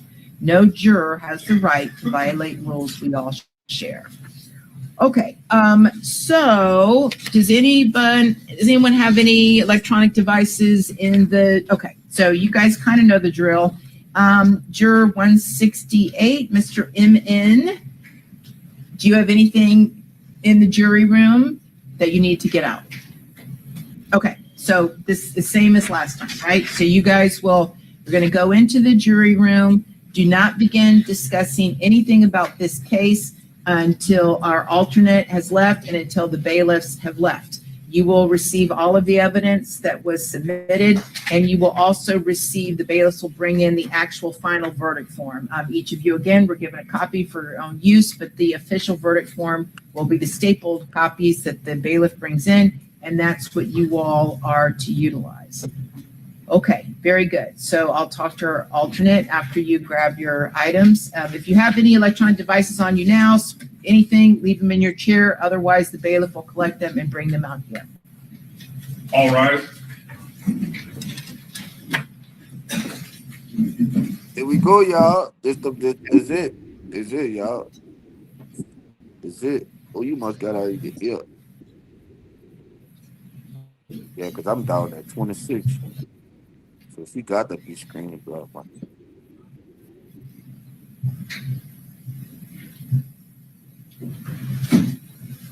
Man, look at Davia. She like a lawyer. I want to thank the attorneys for the state, Mr. Harmon, Ms. Ismer, Ms. Doherty, Mr. Hernandez, Mr. Gonzalez, Ms. Finkelstein, Mr. Sonardes, the various Sonardes, Mr. Petrides, Mr. Bolt.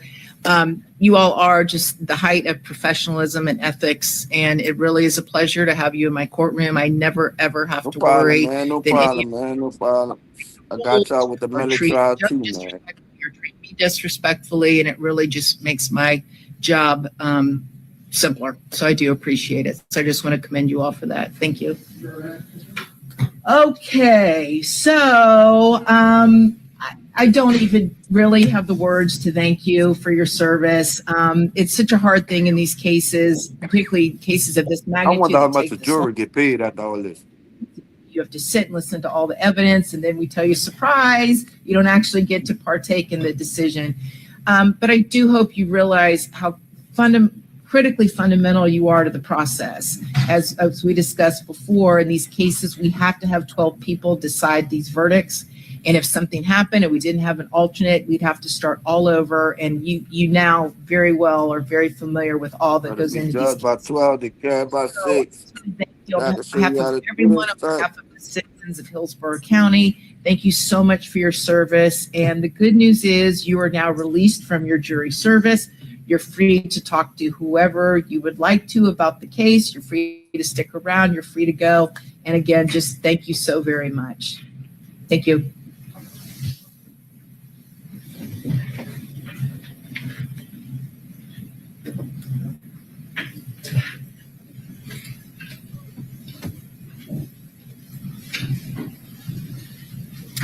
Okay, so we'll be in recess pending a verdict.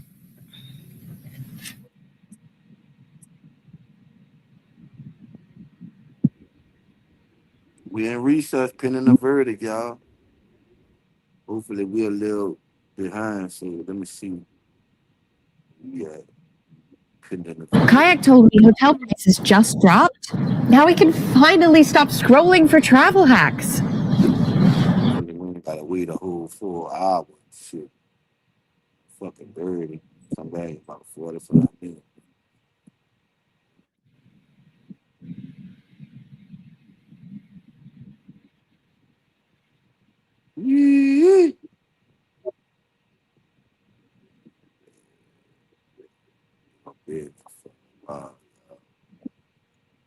Man, how y'all feeling, man? What y'all think so far, man? Y'all hit the like button if y'all don't mind. Share, subscribe, man. Just the after party, man. I'm done. You hear me? But this shit is scary, boy. It ain't scary for me, but I know it's scary for them. Nigga, your life in the palm of 12 people's hands. That's a scary feeling. That's a scary feeling, bro.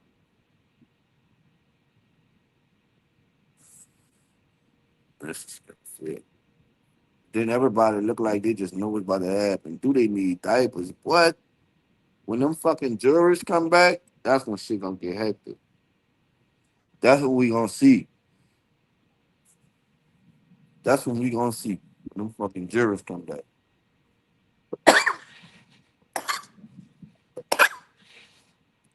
You know, wait on the jurors. Uh, stand back for your not for it. See somebody on the phone, boy. I knew that. You know what'd be funny? If them people was filling out the paperwork while they were sitting in the chairs. Like, and we already know. Man, we already planned this shit last night. You hear me? They just come right back with the death penalty lead. You hear me? All right, all right, all right, all right, all right, all right, all right, all right, all right. Wait, hit that bitch under the bird. Well, come on with that. Come on, this bitch. See, I wish I knew how to do the little shit where I could have sent you the invite on here and you could have added the gram to that bitch. Man.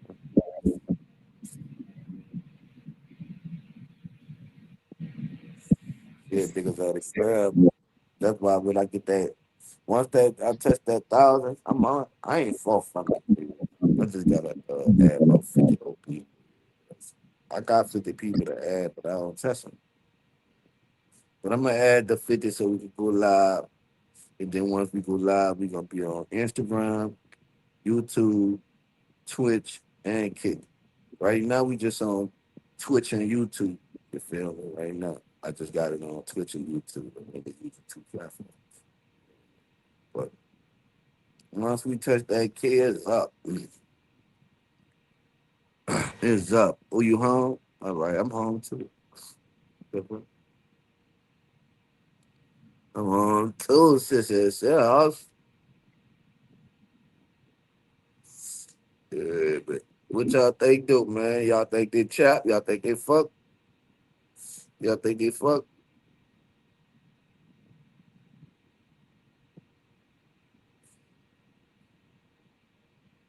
Oh no, dog. It's so like it's so up and like how the judge put it, like the judge put it like it's like in so many words, it's mandatory for a nigga to like if they got this many factors, like it's mandatory, like for them to get the death penalty.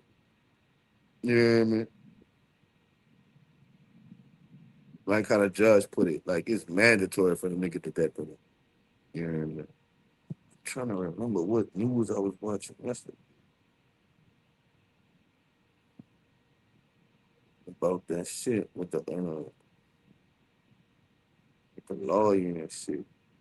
Damn, yeah, it's hard to see like right now. I feel like see, I couldn't see the jury. See, that's the whole thing too. Like, we don't know if the jury full of white folk. No disrespect to white people if y'all on here. We don't know if they full of white people, full of we don't know the race. So it's like a hard decision. Like, we don't know if they old, we don't know if they young. We don't know. Yeah. Facts, though. That's why I say I'll be surprised. But everybody saying, this Florida, they different. But I'm like you, I doubt it. They young. Like, I just feel like the nigga Jack man gonna kill him. Is this live? Yeah, this live. Yes. That is live, brother. Everything you watching live. Them moving around in the courtroom, that's live.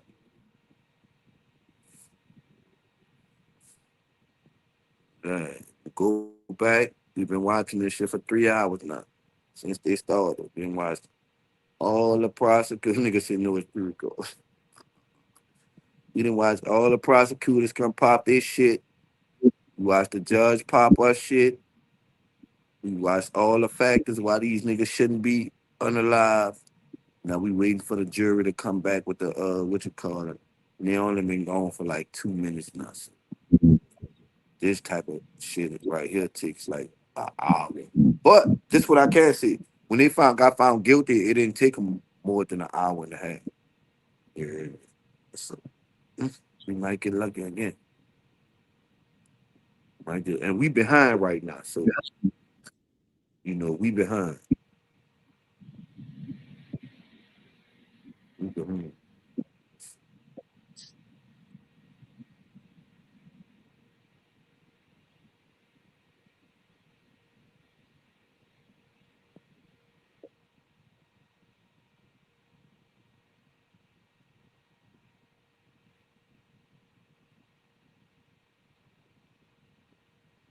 I know it look like, bitch, I don't think they bringing I know they ain't bringing these people in back this area. I know when I see the judge here, then I'm gonna know. Skip it. Y'all want to skip it?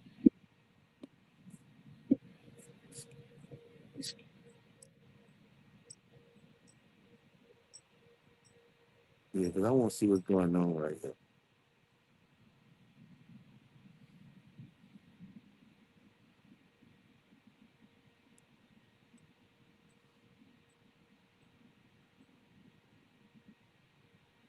So it really took them people, what?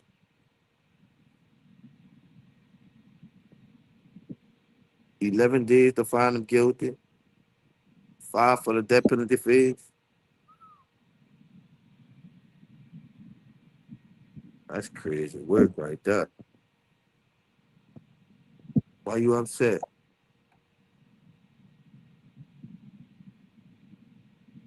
Them niggas did fucking around in front.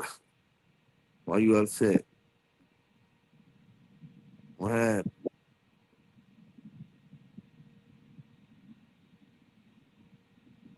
I'm being losing it, bro. Man, who the fuck wig or two pair this? That bitch looks synthetic like a motherfucker. He's from Georgia. See, I'm from New Orleans, so, but we don't kill people. That I ain't never heard of shit. They been having 2 police on that roof for the longest. Now they took it away from them.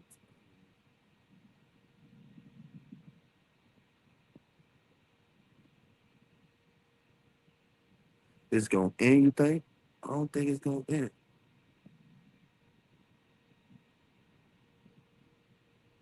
Yeah. Boy, these people gonna be in this bitch till The high quality industrial products you need. Ranger, for the ones who get it done. if they got to the deliberate. Pheromones of Feel Away Optimum help your cat feel more comfortable and secure at home. When they pee, My stupid ass will cut the camera off and let this bitch run me till they come back. Me, I'm fucked up with it.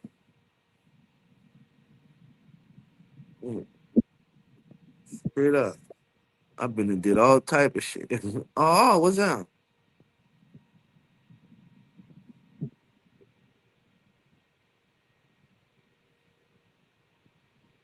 Nah, but if it get too long, then yeah, I might do. But it look like they bringing people back in the courtroom. I don't know.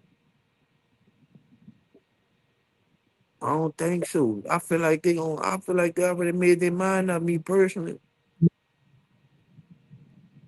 like what's more to talk about? Like what the fuck we deliberating on? We gonna kill these niggas or not?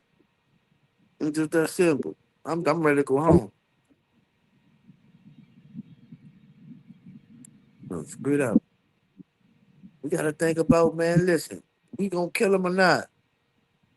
You won't kill him? You won't kill him? You won't kill him? You won't kill him? You won't kill him? Oh, y'all ready? All right then, I'm with y'all. Let's go. Fuck it. You wanna give him life? No parole? No parole? All right, we give him that. Bitch, whatever y'all say, we going out this bitch with it. I'm ready to go home.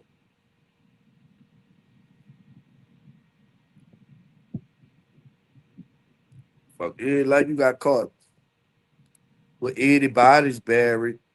You done chopped off heads and shit. Like dude said earlier, like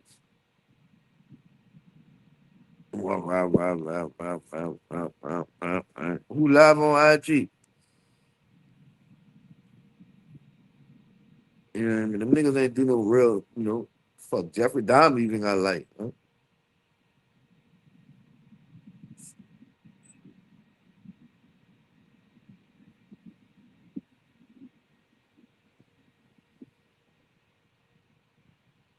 I ain't gonna lie, I think they gonna get life, no parole. If anybody get the death penalty, it's gonna be the Davion nigga. You hear me? But I think everybody else cool. Davion, he look like the type of nigga that's gonna get him no dumb shit. You hear me? Till he get a little old. But everybody else, I think they gonna get life. Davion, that guy might get life. They could be seen retarded in the brain. You hear me? Nigga only had 13 factors of why he should live. This nigga had 13 reasons why he should stay alive. Ain't no fucking way. Bitch, I could name 1,000 reasons offhand why I should stay alive, bitch. What? Nigga. And that's just with one letter words. Imagine when I get into the full sentences. Bitch, I'm gonna go in. I would have had 1,000 factors why I need to be alive. What? I made the judge laugh once. Bitch, anything, bitch. I make the lawyers laugh, bitch. I make the jail cell laugh, bitch. Bitch, everything, bitch, is a factor why I need to be alive. That nigga had 13. He like, fuck life, bitch. I only got 13 reasons why I'm alive. I only gave y'all 12 because I'm 1,200. And I just threw an extra one in there. Like, what the fuck? Type shit.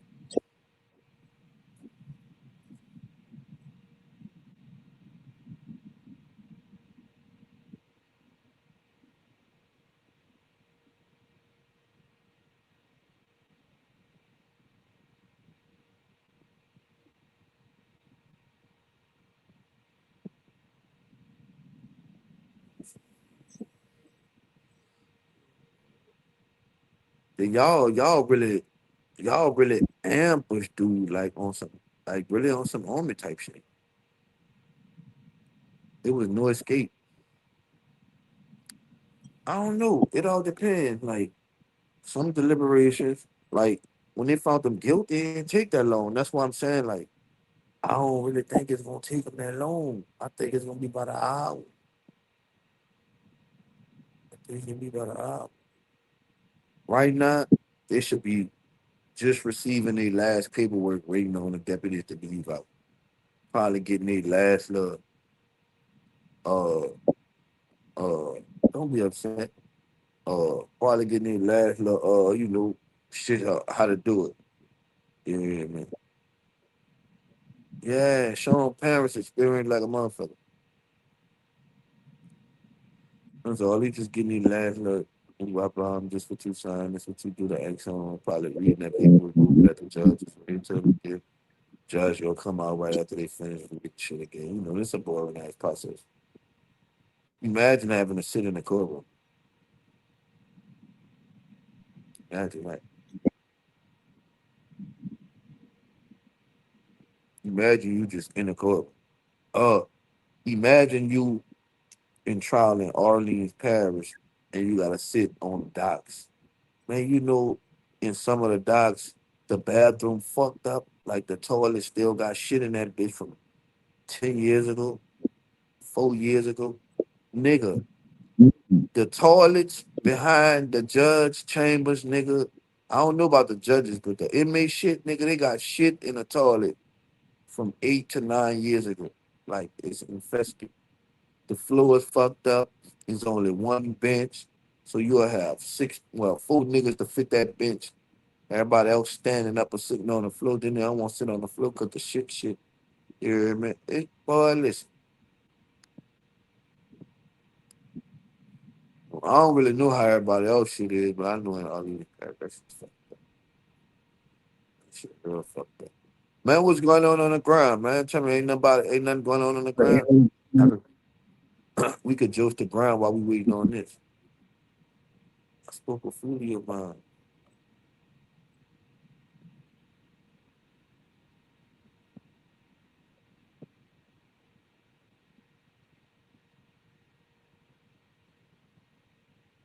Wait, Ace did that to his mama?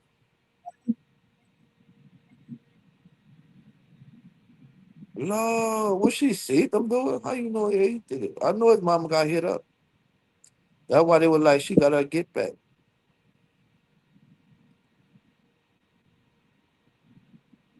Yeah, that's diabolical. Then you shoot a nigga mama. That's diabolical.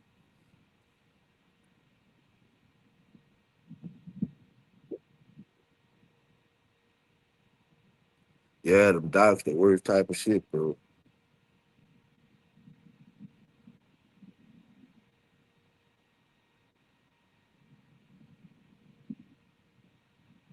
What?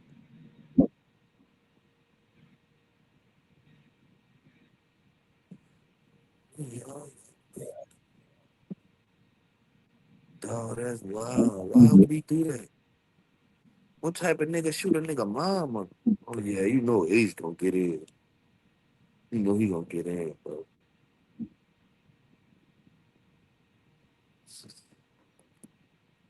Yeah, he gonna definitely get in. Bro. Look, his shit just shit crashing around him right now. All his friends getting fucked over by the judges right now. Like, all right, Kissel out of here. Scotty out of here. Uh,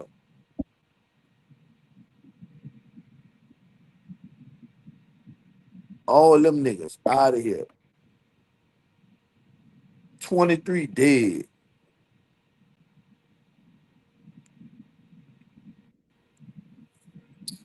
So Foolio really did that? So dude said he didn't do that. I know we don't need it no more. No probation or parole. It's dead. 740 Ohio in this bitch. Shout out to Ohio. It's crazy, man.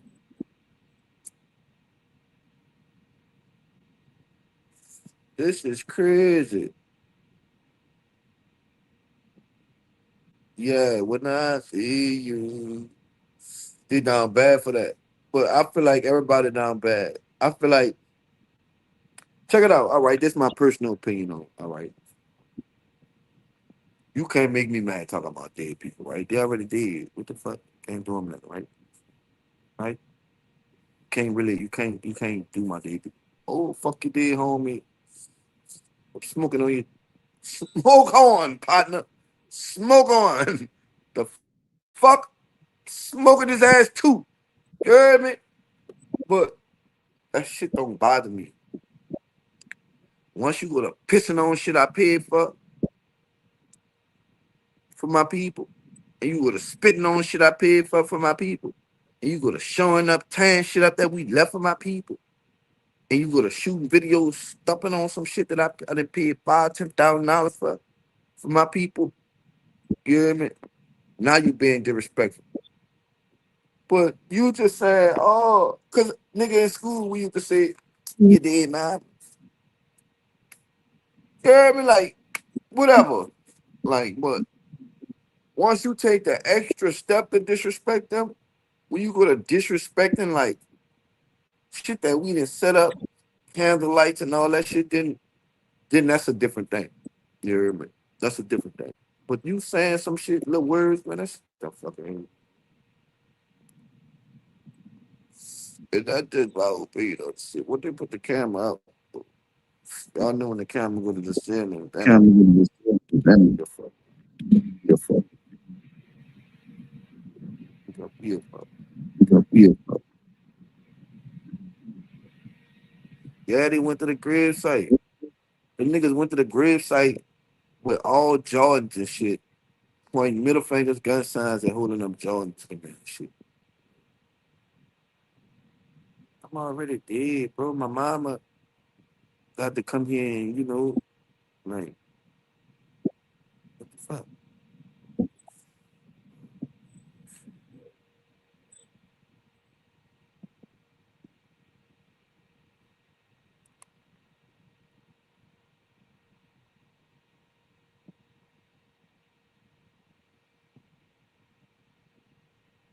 Shit, like, yeah.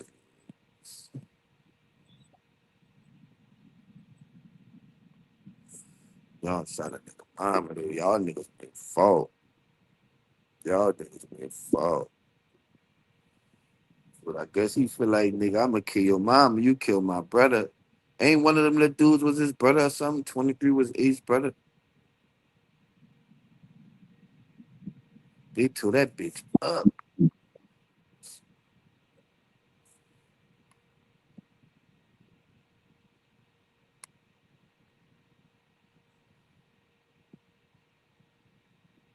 Y'all waiting on the motherfucking, yeah, with the, yeah.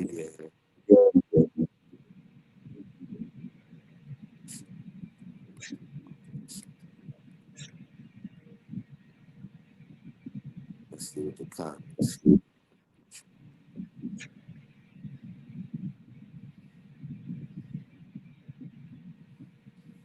Let's see what they tell me.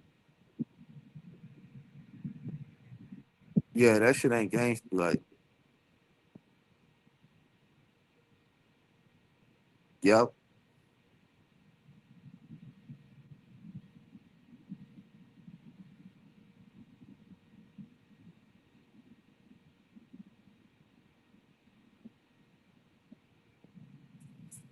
Let's see. They're talking about.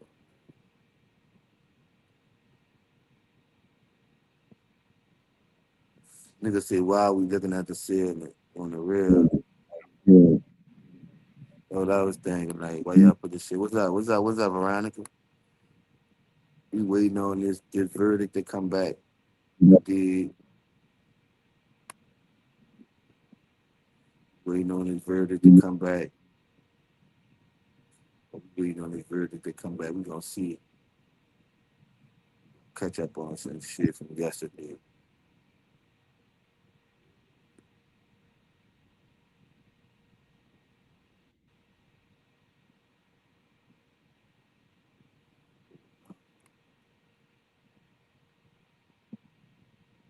It is. What's up with Adrian Broner, man? Huh? Is he on drugs?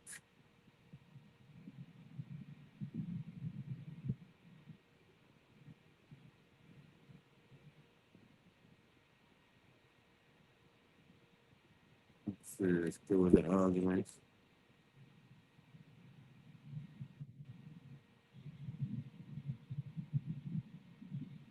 Or they might be playing the movie. Belonging to Sean Gathright send you a message, so from, that indicated, hey, I'm on the way, OTW, to the spot. That's how duck ass. I don't even know why they did that shit. 23? That's one of the dudes they had killed in the car. Hold on, let me show you.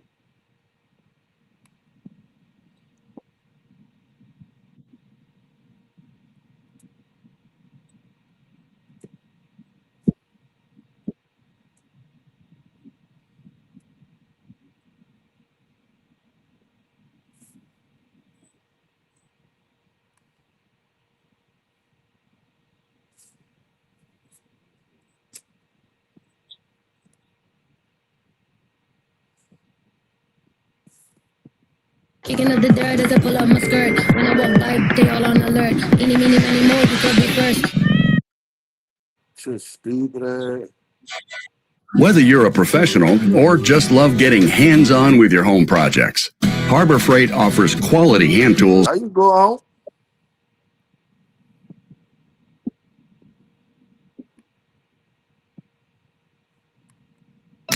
A shooter or shooters on the run after 4 teens are gunned down to the south side. What we're learning about the men in a drive-by shooting. A family friend of Kenyatta and Trevon Bullard tells News4Jax that the two brothers were out with Royale Smith and Jacoby Grover Tuesday night celebrating Smith's birthday when the celebration turned to tragedy. Police say the men were all riding together in this car on Town Center Parkway when people in another car that pulled up beside them started shooting at them. Kenyatta Bullard, who goes by the nickname Ace, was the only person in the car who survived the attack. Sheriff Mike Williams says this shooting is gang-related, not an accident. These 4 men were shot while sitting in a car on Town Center Parkway. 3 of the teens died. Kenyatta Bullard, the only survivor. Today, JSO confirmed that 23. Ron Bullard belonged to a local gang. JSO says the different rap groups known as ATK and KTA are rivals on the streets.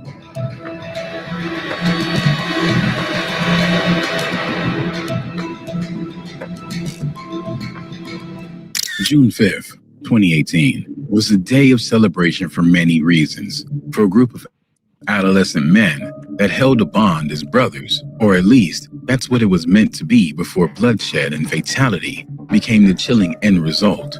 Kenyatta Bullard, also known as the Jacksonville popular rapper Youngin Ace, suggested to his brother they should go out to a restaurant to have a good evening, given there were so many positive things happening within their group. To me, your actual brother? No, one of them was my blood brother, but other one like my best friend and another like right hand man type thing. You know what I'm saying? His blood brother, Trayvon Bullard, aka Quan, aka Times, had graduated a week prior from Ridgeview High School in Clay County, and his best friend, who he called his brother, Royal Devon Smith Jr., aka 23, was celebrating his birthday that day.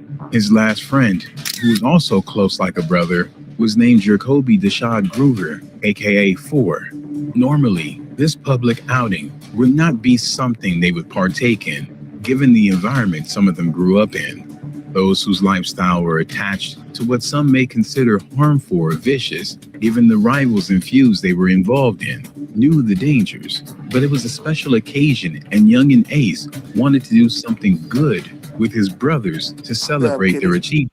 I'm on the brother's birthday. Was my best friend. He's 23 on his birthday. I'm like, shit, little brother, let's go do some shit. Cause our life so it's like you live or you die. You know what I'm saying? So I'm like, man, let's go out eat, man. Fuck this shit, man. About that, you live or you die.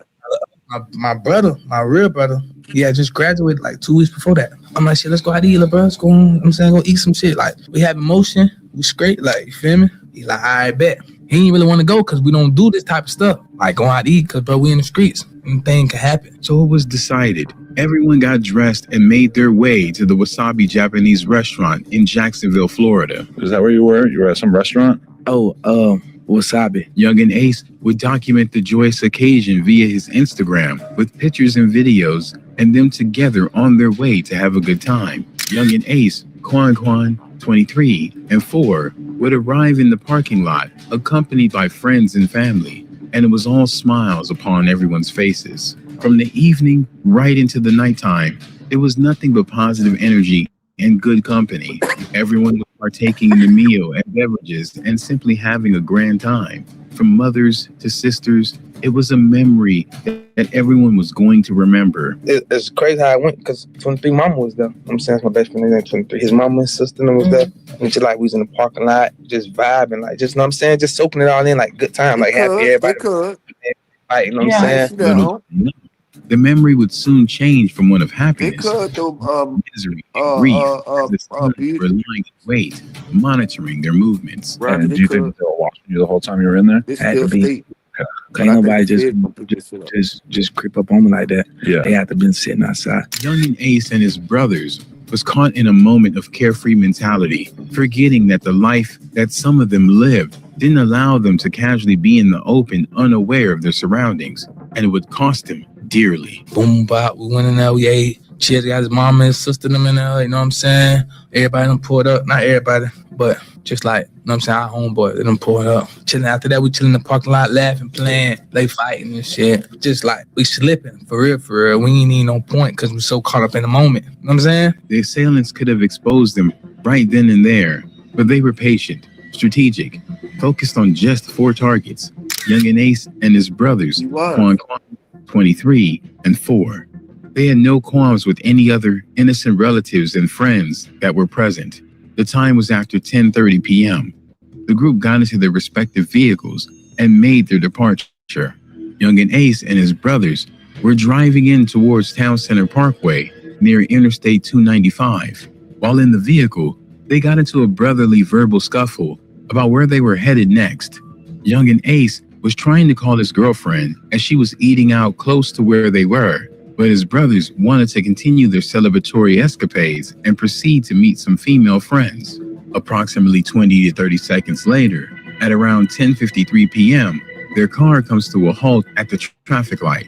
Totally unaware the next couple of seconds will erupt into pure chaos. Probably like 25 seconds, 30 seconds, pull up to a light. Youngin Ace reaches for his phone, and just as he's about to dial his girlfriend, a bullet pierced through his hands, knocking the phone from his palm. I'm about to call her. Soon as I pull my phone out, I get shot in my hand. See my whole hand. See, all this is off, but it grew back. You know what I'm saying? See my whole hand. So when they start shooting, I seen it. Beside their vehicle was another car firing a constant stream of bullets, tearing holes through metal and seats, and even worse, through the flesh of every passenger inside. Youngin Ace, realizing what was happening, quickly reacted by reaching across from the passenger seat where he was seated in order to try and shield his brother 23 from the onslaught of bullets. All this time, Ace is still being wounded by bullets firing into the vehicle, but trying to save the life of his brother. He perseveres even through the attack. It just got the blowing and like, you know what I'm saying? So it's like, but my mind's so fast, bro. It's quick. So I could shield my little brother 23. See, it's his birthday, so I'm shielding him, trying to get him out of the car though. I'm pressing like the door, because the door's locked. So I'm trying to press the unlock button, but they still shooting. Like, you know what I'm saying? I'm still getting hit and everything. So I end up like pulling out the car and he pushing me with both. Ace would finally get the door open, and both of them would fall out. 23, however, after also being injured, was unable to move as his body was in a state of shock and frozen up. At that point, Youngin Ace crawled along the ground. Upon turning back to check on everyone, he saw the bullet-ridden state of the vehicle after the attack. I'm pushing him, he pulling me, same thing, we got out the car, but he can't really move for real, like, you know what I'm saying? His body's so locked, like, you know what I'm saying? So I'm I get like crawling a little piece, and I turn back around. I just see the whole car just like. He could hear what sounded like the final wheezing breath of Quan, while 23 was reaching out his hand, calling for him on the ground. I just already know him, because when I'm getting shot, when I'm coming out the car, I can hear him like type shit. You know what I'm saying? So I'm hearing that shit. So it's like, I really ain't trying to look at him, because like, you feel me? But like, I see him. I see they in that bitch. You know what I'm saying? My little brother 23, my best friend, he really on the ground, like calling for me, like, it's a picture. Somebody take a picture. It's a real picture. Like, he reaching for me, like calling my name, like Keontae, like trying to we like this with each other. Time was of the essence. Everyone was in the critical state. Youngin Ace was shot 8 times. 23 was shot about 5 times. Quan was hit 3 times, and 1 being a bullet to his head, and 4 was hit approximately 12 times. All of us got shot like numerous of times. Like, I got shot 8 times. Right, you got shot twice in the hand? Nah, once in the hand. Yeah. Once in the hand, one in my arm and shit. The rest of them, I got grazed in my back, but I got shot 6 times in my butt. But my other brother, my little brother Quan, he only got shot 3 times though. But he got shot in his head. And then 23 got shot, I don't know how many times. I think he got shot like 5. I don't know. The other one got shot like 12 times, I think. Bleeding out on the concrete, Youngin Ace. Don't just stay classes. Take charge. 12 times, he must have been on the side of where they were shooting. People who have a lot of credit card debt can be thankful for something called financial hardship that allows America managed to call his girlfriend. With her understanding the seriousness of the situation, she arrived even before the ambulance to see spectators around with cell phones recording rather than calling for help to provide assistance. I end up calling my girlfriend. I'm like, hey, yo, tell her what happened. She pull up. See, I think about my girlfriend. She watching all this shit.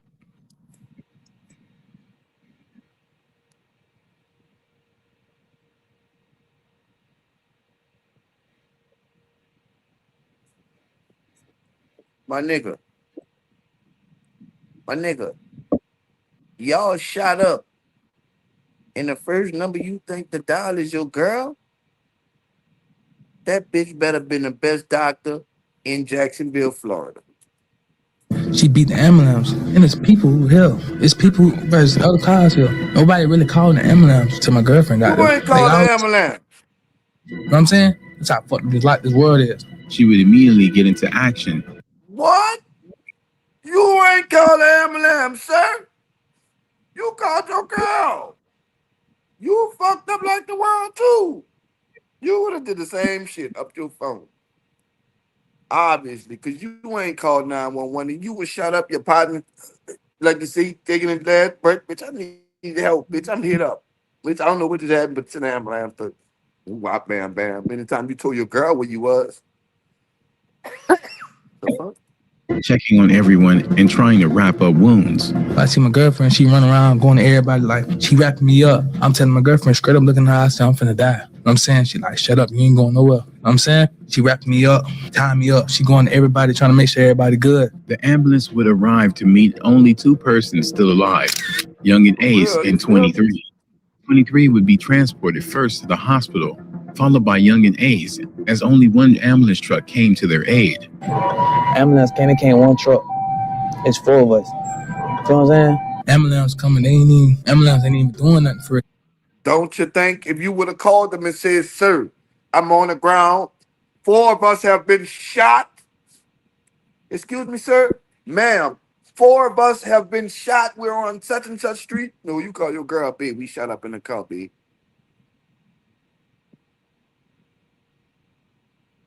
You feel me? Of course they're going to send 1 ambulance if somebody tell them a shooting just happened. A car just shut up and look like somebody been shot. You heard me? People not on the scene looking like who in the car. Y'all dead in that bitch. They trying to stay as far as away. They don't know who coming back. You feel me? They just looking crazy. But they end up taking me first. They take me, then I think they took somebody else first. I think they took 23 first. They didn't even take my little brother. My little brother went real last. Like he was still in the car. It was a race against the clock to save their lives. Sadly, 23 succumbed to his injuries while young and Ace managed to pull through. His 3 brothers, Quan, 23, and 4, all passed away in the attack, leaving him the lone survivor. Kenyatta Bullard, who goes by the nickname Ace, was the only person in the car who survived the attack. Confined to a hospital bed while receiving treatment, young and Ace could only wallow in grief as he recounted the final chilling moments of his brothers. I'm trying to come forward. I'm trying to hold RV. I'm trying to RV open the door. I open the door, I'm pushing him out. I'm like, I got you. He like, grab my shirt. I can't move. He tell me he can't move. I jump out the car. Cope open the door. Cope said, call him. Bandaged up and beginning the painful physical and mental process to recovery, all he could do was bear the weight of his brother's passing. Young and Ace grew up with Quan, 23, and 4, from even as kids, as they all looked up to him, questioning why he wasn't taken with them. He was now alive and haunted by feeling guilt, and that he couldn't protect his brothers, while also having to deal with the weight of facing their parents and loved ones. So God, like, why? Why not me instead of them? You feel what I'm saying? They've been around me my whole life. They look up to me. You feel me? I was the oldest in the car. Like all that. I gotta deal with their moms. Like I be calling, checking up on them, see how they doing, but that ain't enough. Their mama asked me why. I don't know why. My mama asked me why they took my son from me. I don't know why. That 2 of the 4 persons that were shot, young and Ace and his brother Quan, were members of a gang, and that the attack was gang-related. Jacksonville Sheriff's Office says that 2 of the young men shot during Tuesday's quadruple shooting are members of a gang. These 4 men were shot while sitting in a car on Town Center Parkway. 3 of the teens died. Kenyatta Bullard, the only survivor. Today, JSO confirmed that he and his brother, Trevon Bullard, belonged to a local gang. The gang feud was reportedly to be between 2 rival factions, as per police reports. These 2 gang factions would be tied to the one that young and Ace allegedly is the face of. It is referred to the ATK, which stands for Ace to Kill or Aim to Kill, while the other, named KTA, aka Kill Them All, is allegedly championed by another popular Jacksonville rapper by the name of Julio. JSO says the different rap groups known as ATK and KTA are rivals on the streets. ATK and KTA, those are the groups that we hear about a lot. Are they the biggest problem for Jacksonville? They have been recently. For the most part, Law enforcement is listed as being responsible for law-breaking activities and bloodshed in the city, as they use their music to brag and disrespect their rivals about those whose lives they stole. Young Ace and Julio Foolio haven't shied away from making their grievances with each other known, publicly posting videos taunting and disrespecting each other. Every nigga who you rocking with, who's standing high on your nigga. Julio, you a bitch. You a stop at me in your songs. When Young and Ace's brothers got hit, Julio Foolio was one of the rivals that made a video, disrespecting and laughing at their passing. This is Royale Smith. This that 4X. Who else that is? Quan. Dun, dun, dun. His ass in the L. Look at his ass in the L with the motherfucker on his car. He would continue his assault by posting pictures online, speaking on Young and Ace's brother's assassination, and went as far as posting a picture of 23's gravesite with his affiliates. Young and Ace's brothers are just another statistic in the long line of youths losing their lives to the cycle of generational law-breaking activities that just continue to pass on from one era to the next. Ace would memorialize his brothers through tattoos of their faces along his abdomen, and he would make a vow to keep their names alive through his music and use the trauma of their passing to save others through his song, like Pain. Music speak for me. I got a message. Somebody gonna want to hear it. Somebody gonna hear it. Even if it's one person, somebody gonna hear it. You know what I'm saying? Every day until I'm on the phone, I call my brother Mark J. I got something new. Like, I'm gonna make you feel this one. I'm gonna make the world feel this. You feel what I'm saying? Right. See where we at, y'all. See where we at with it. Imagine being able to build an app with your name on it, just by thinking about it. Meet Base 44, a complete AI creation platform. Describe what you want, and watch it take shape.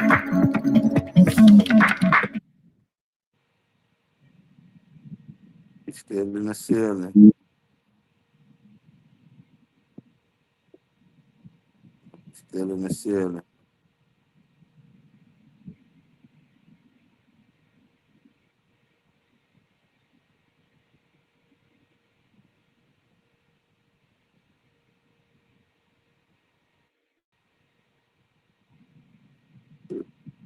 Still in the ceiling, y'all.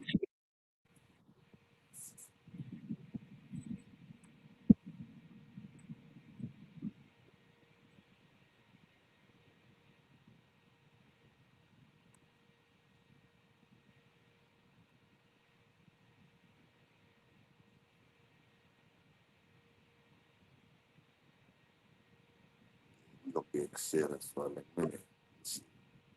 I think we've been in the ceiling for about 20 minutes now. You say Ace a clown? Man, all the niggas crazy, man. Niggas threw their life away for some job ass. I don't know, bro. I don't know. I don't know. But I think this might be an hour and a half, 2 hour wait, y'all. So I'm gonna come back on this bitch. And I feel like it's getting close. And I'm gonna run the rest with y'all. So then, man, I'm out of here. This the fucking after party, man. I'm gone, man. Y'all be good, man. Y'all be safe out here.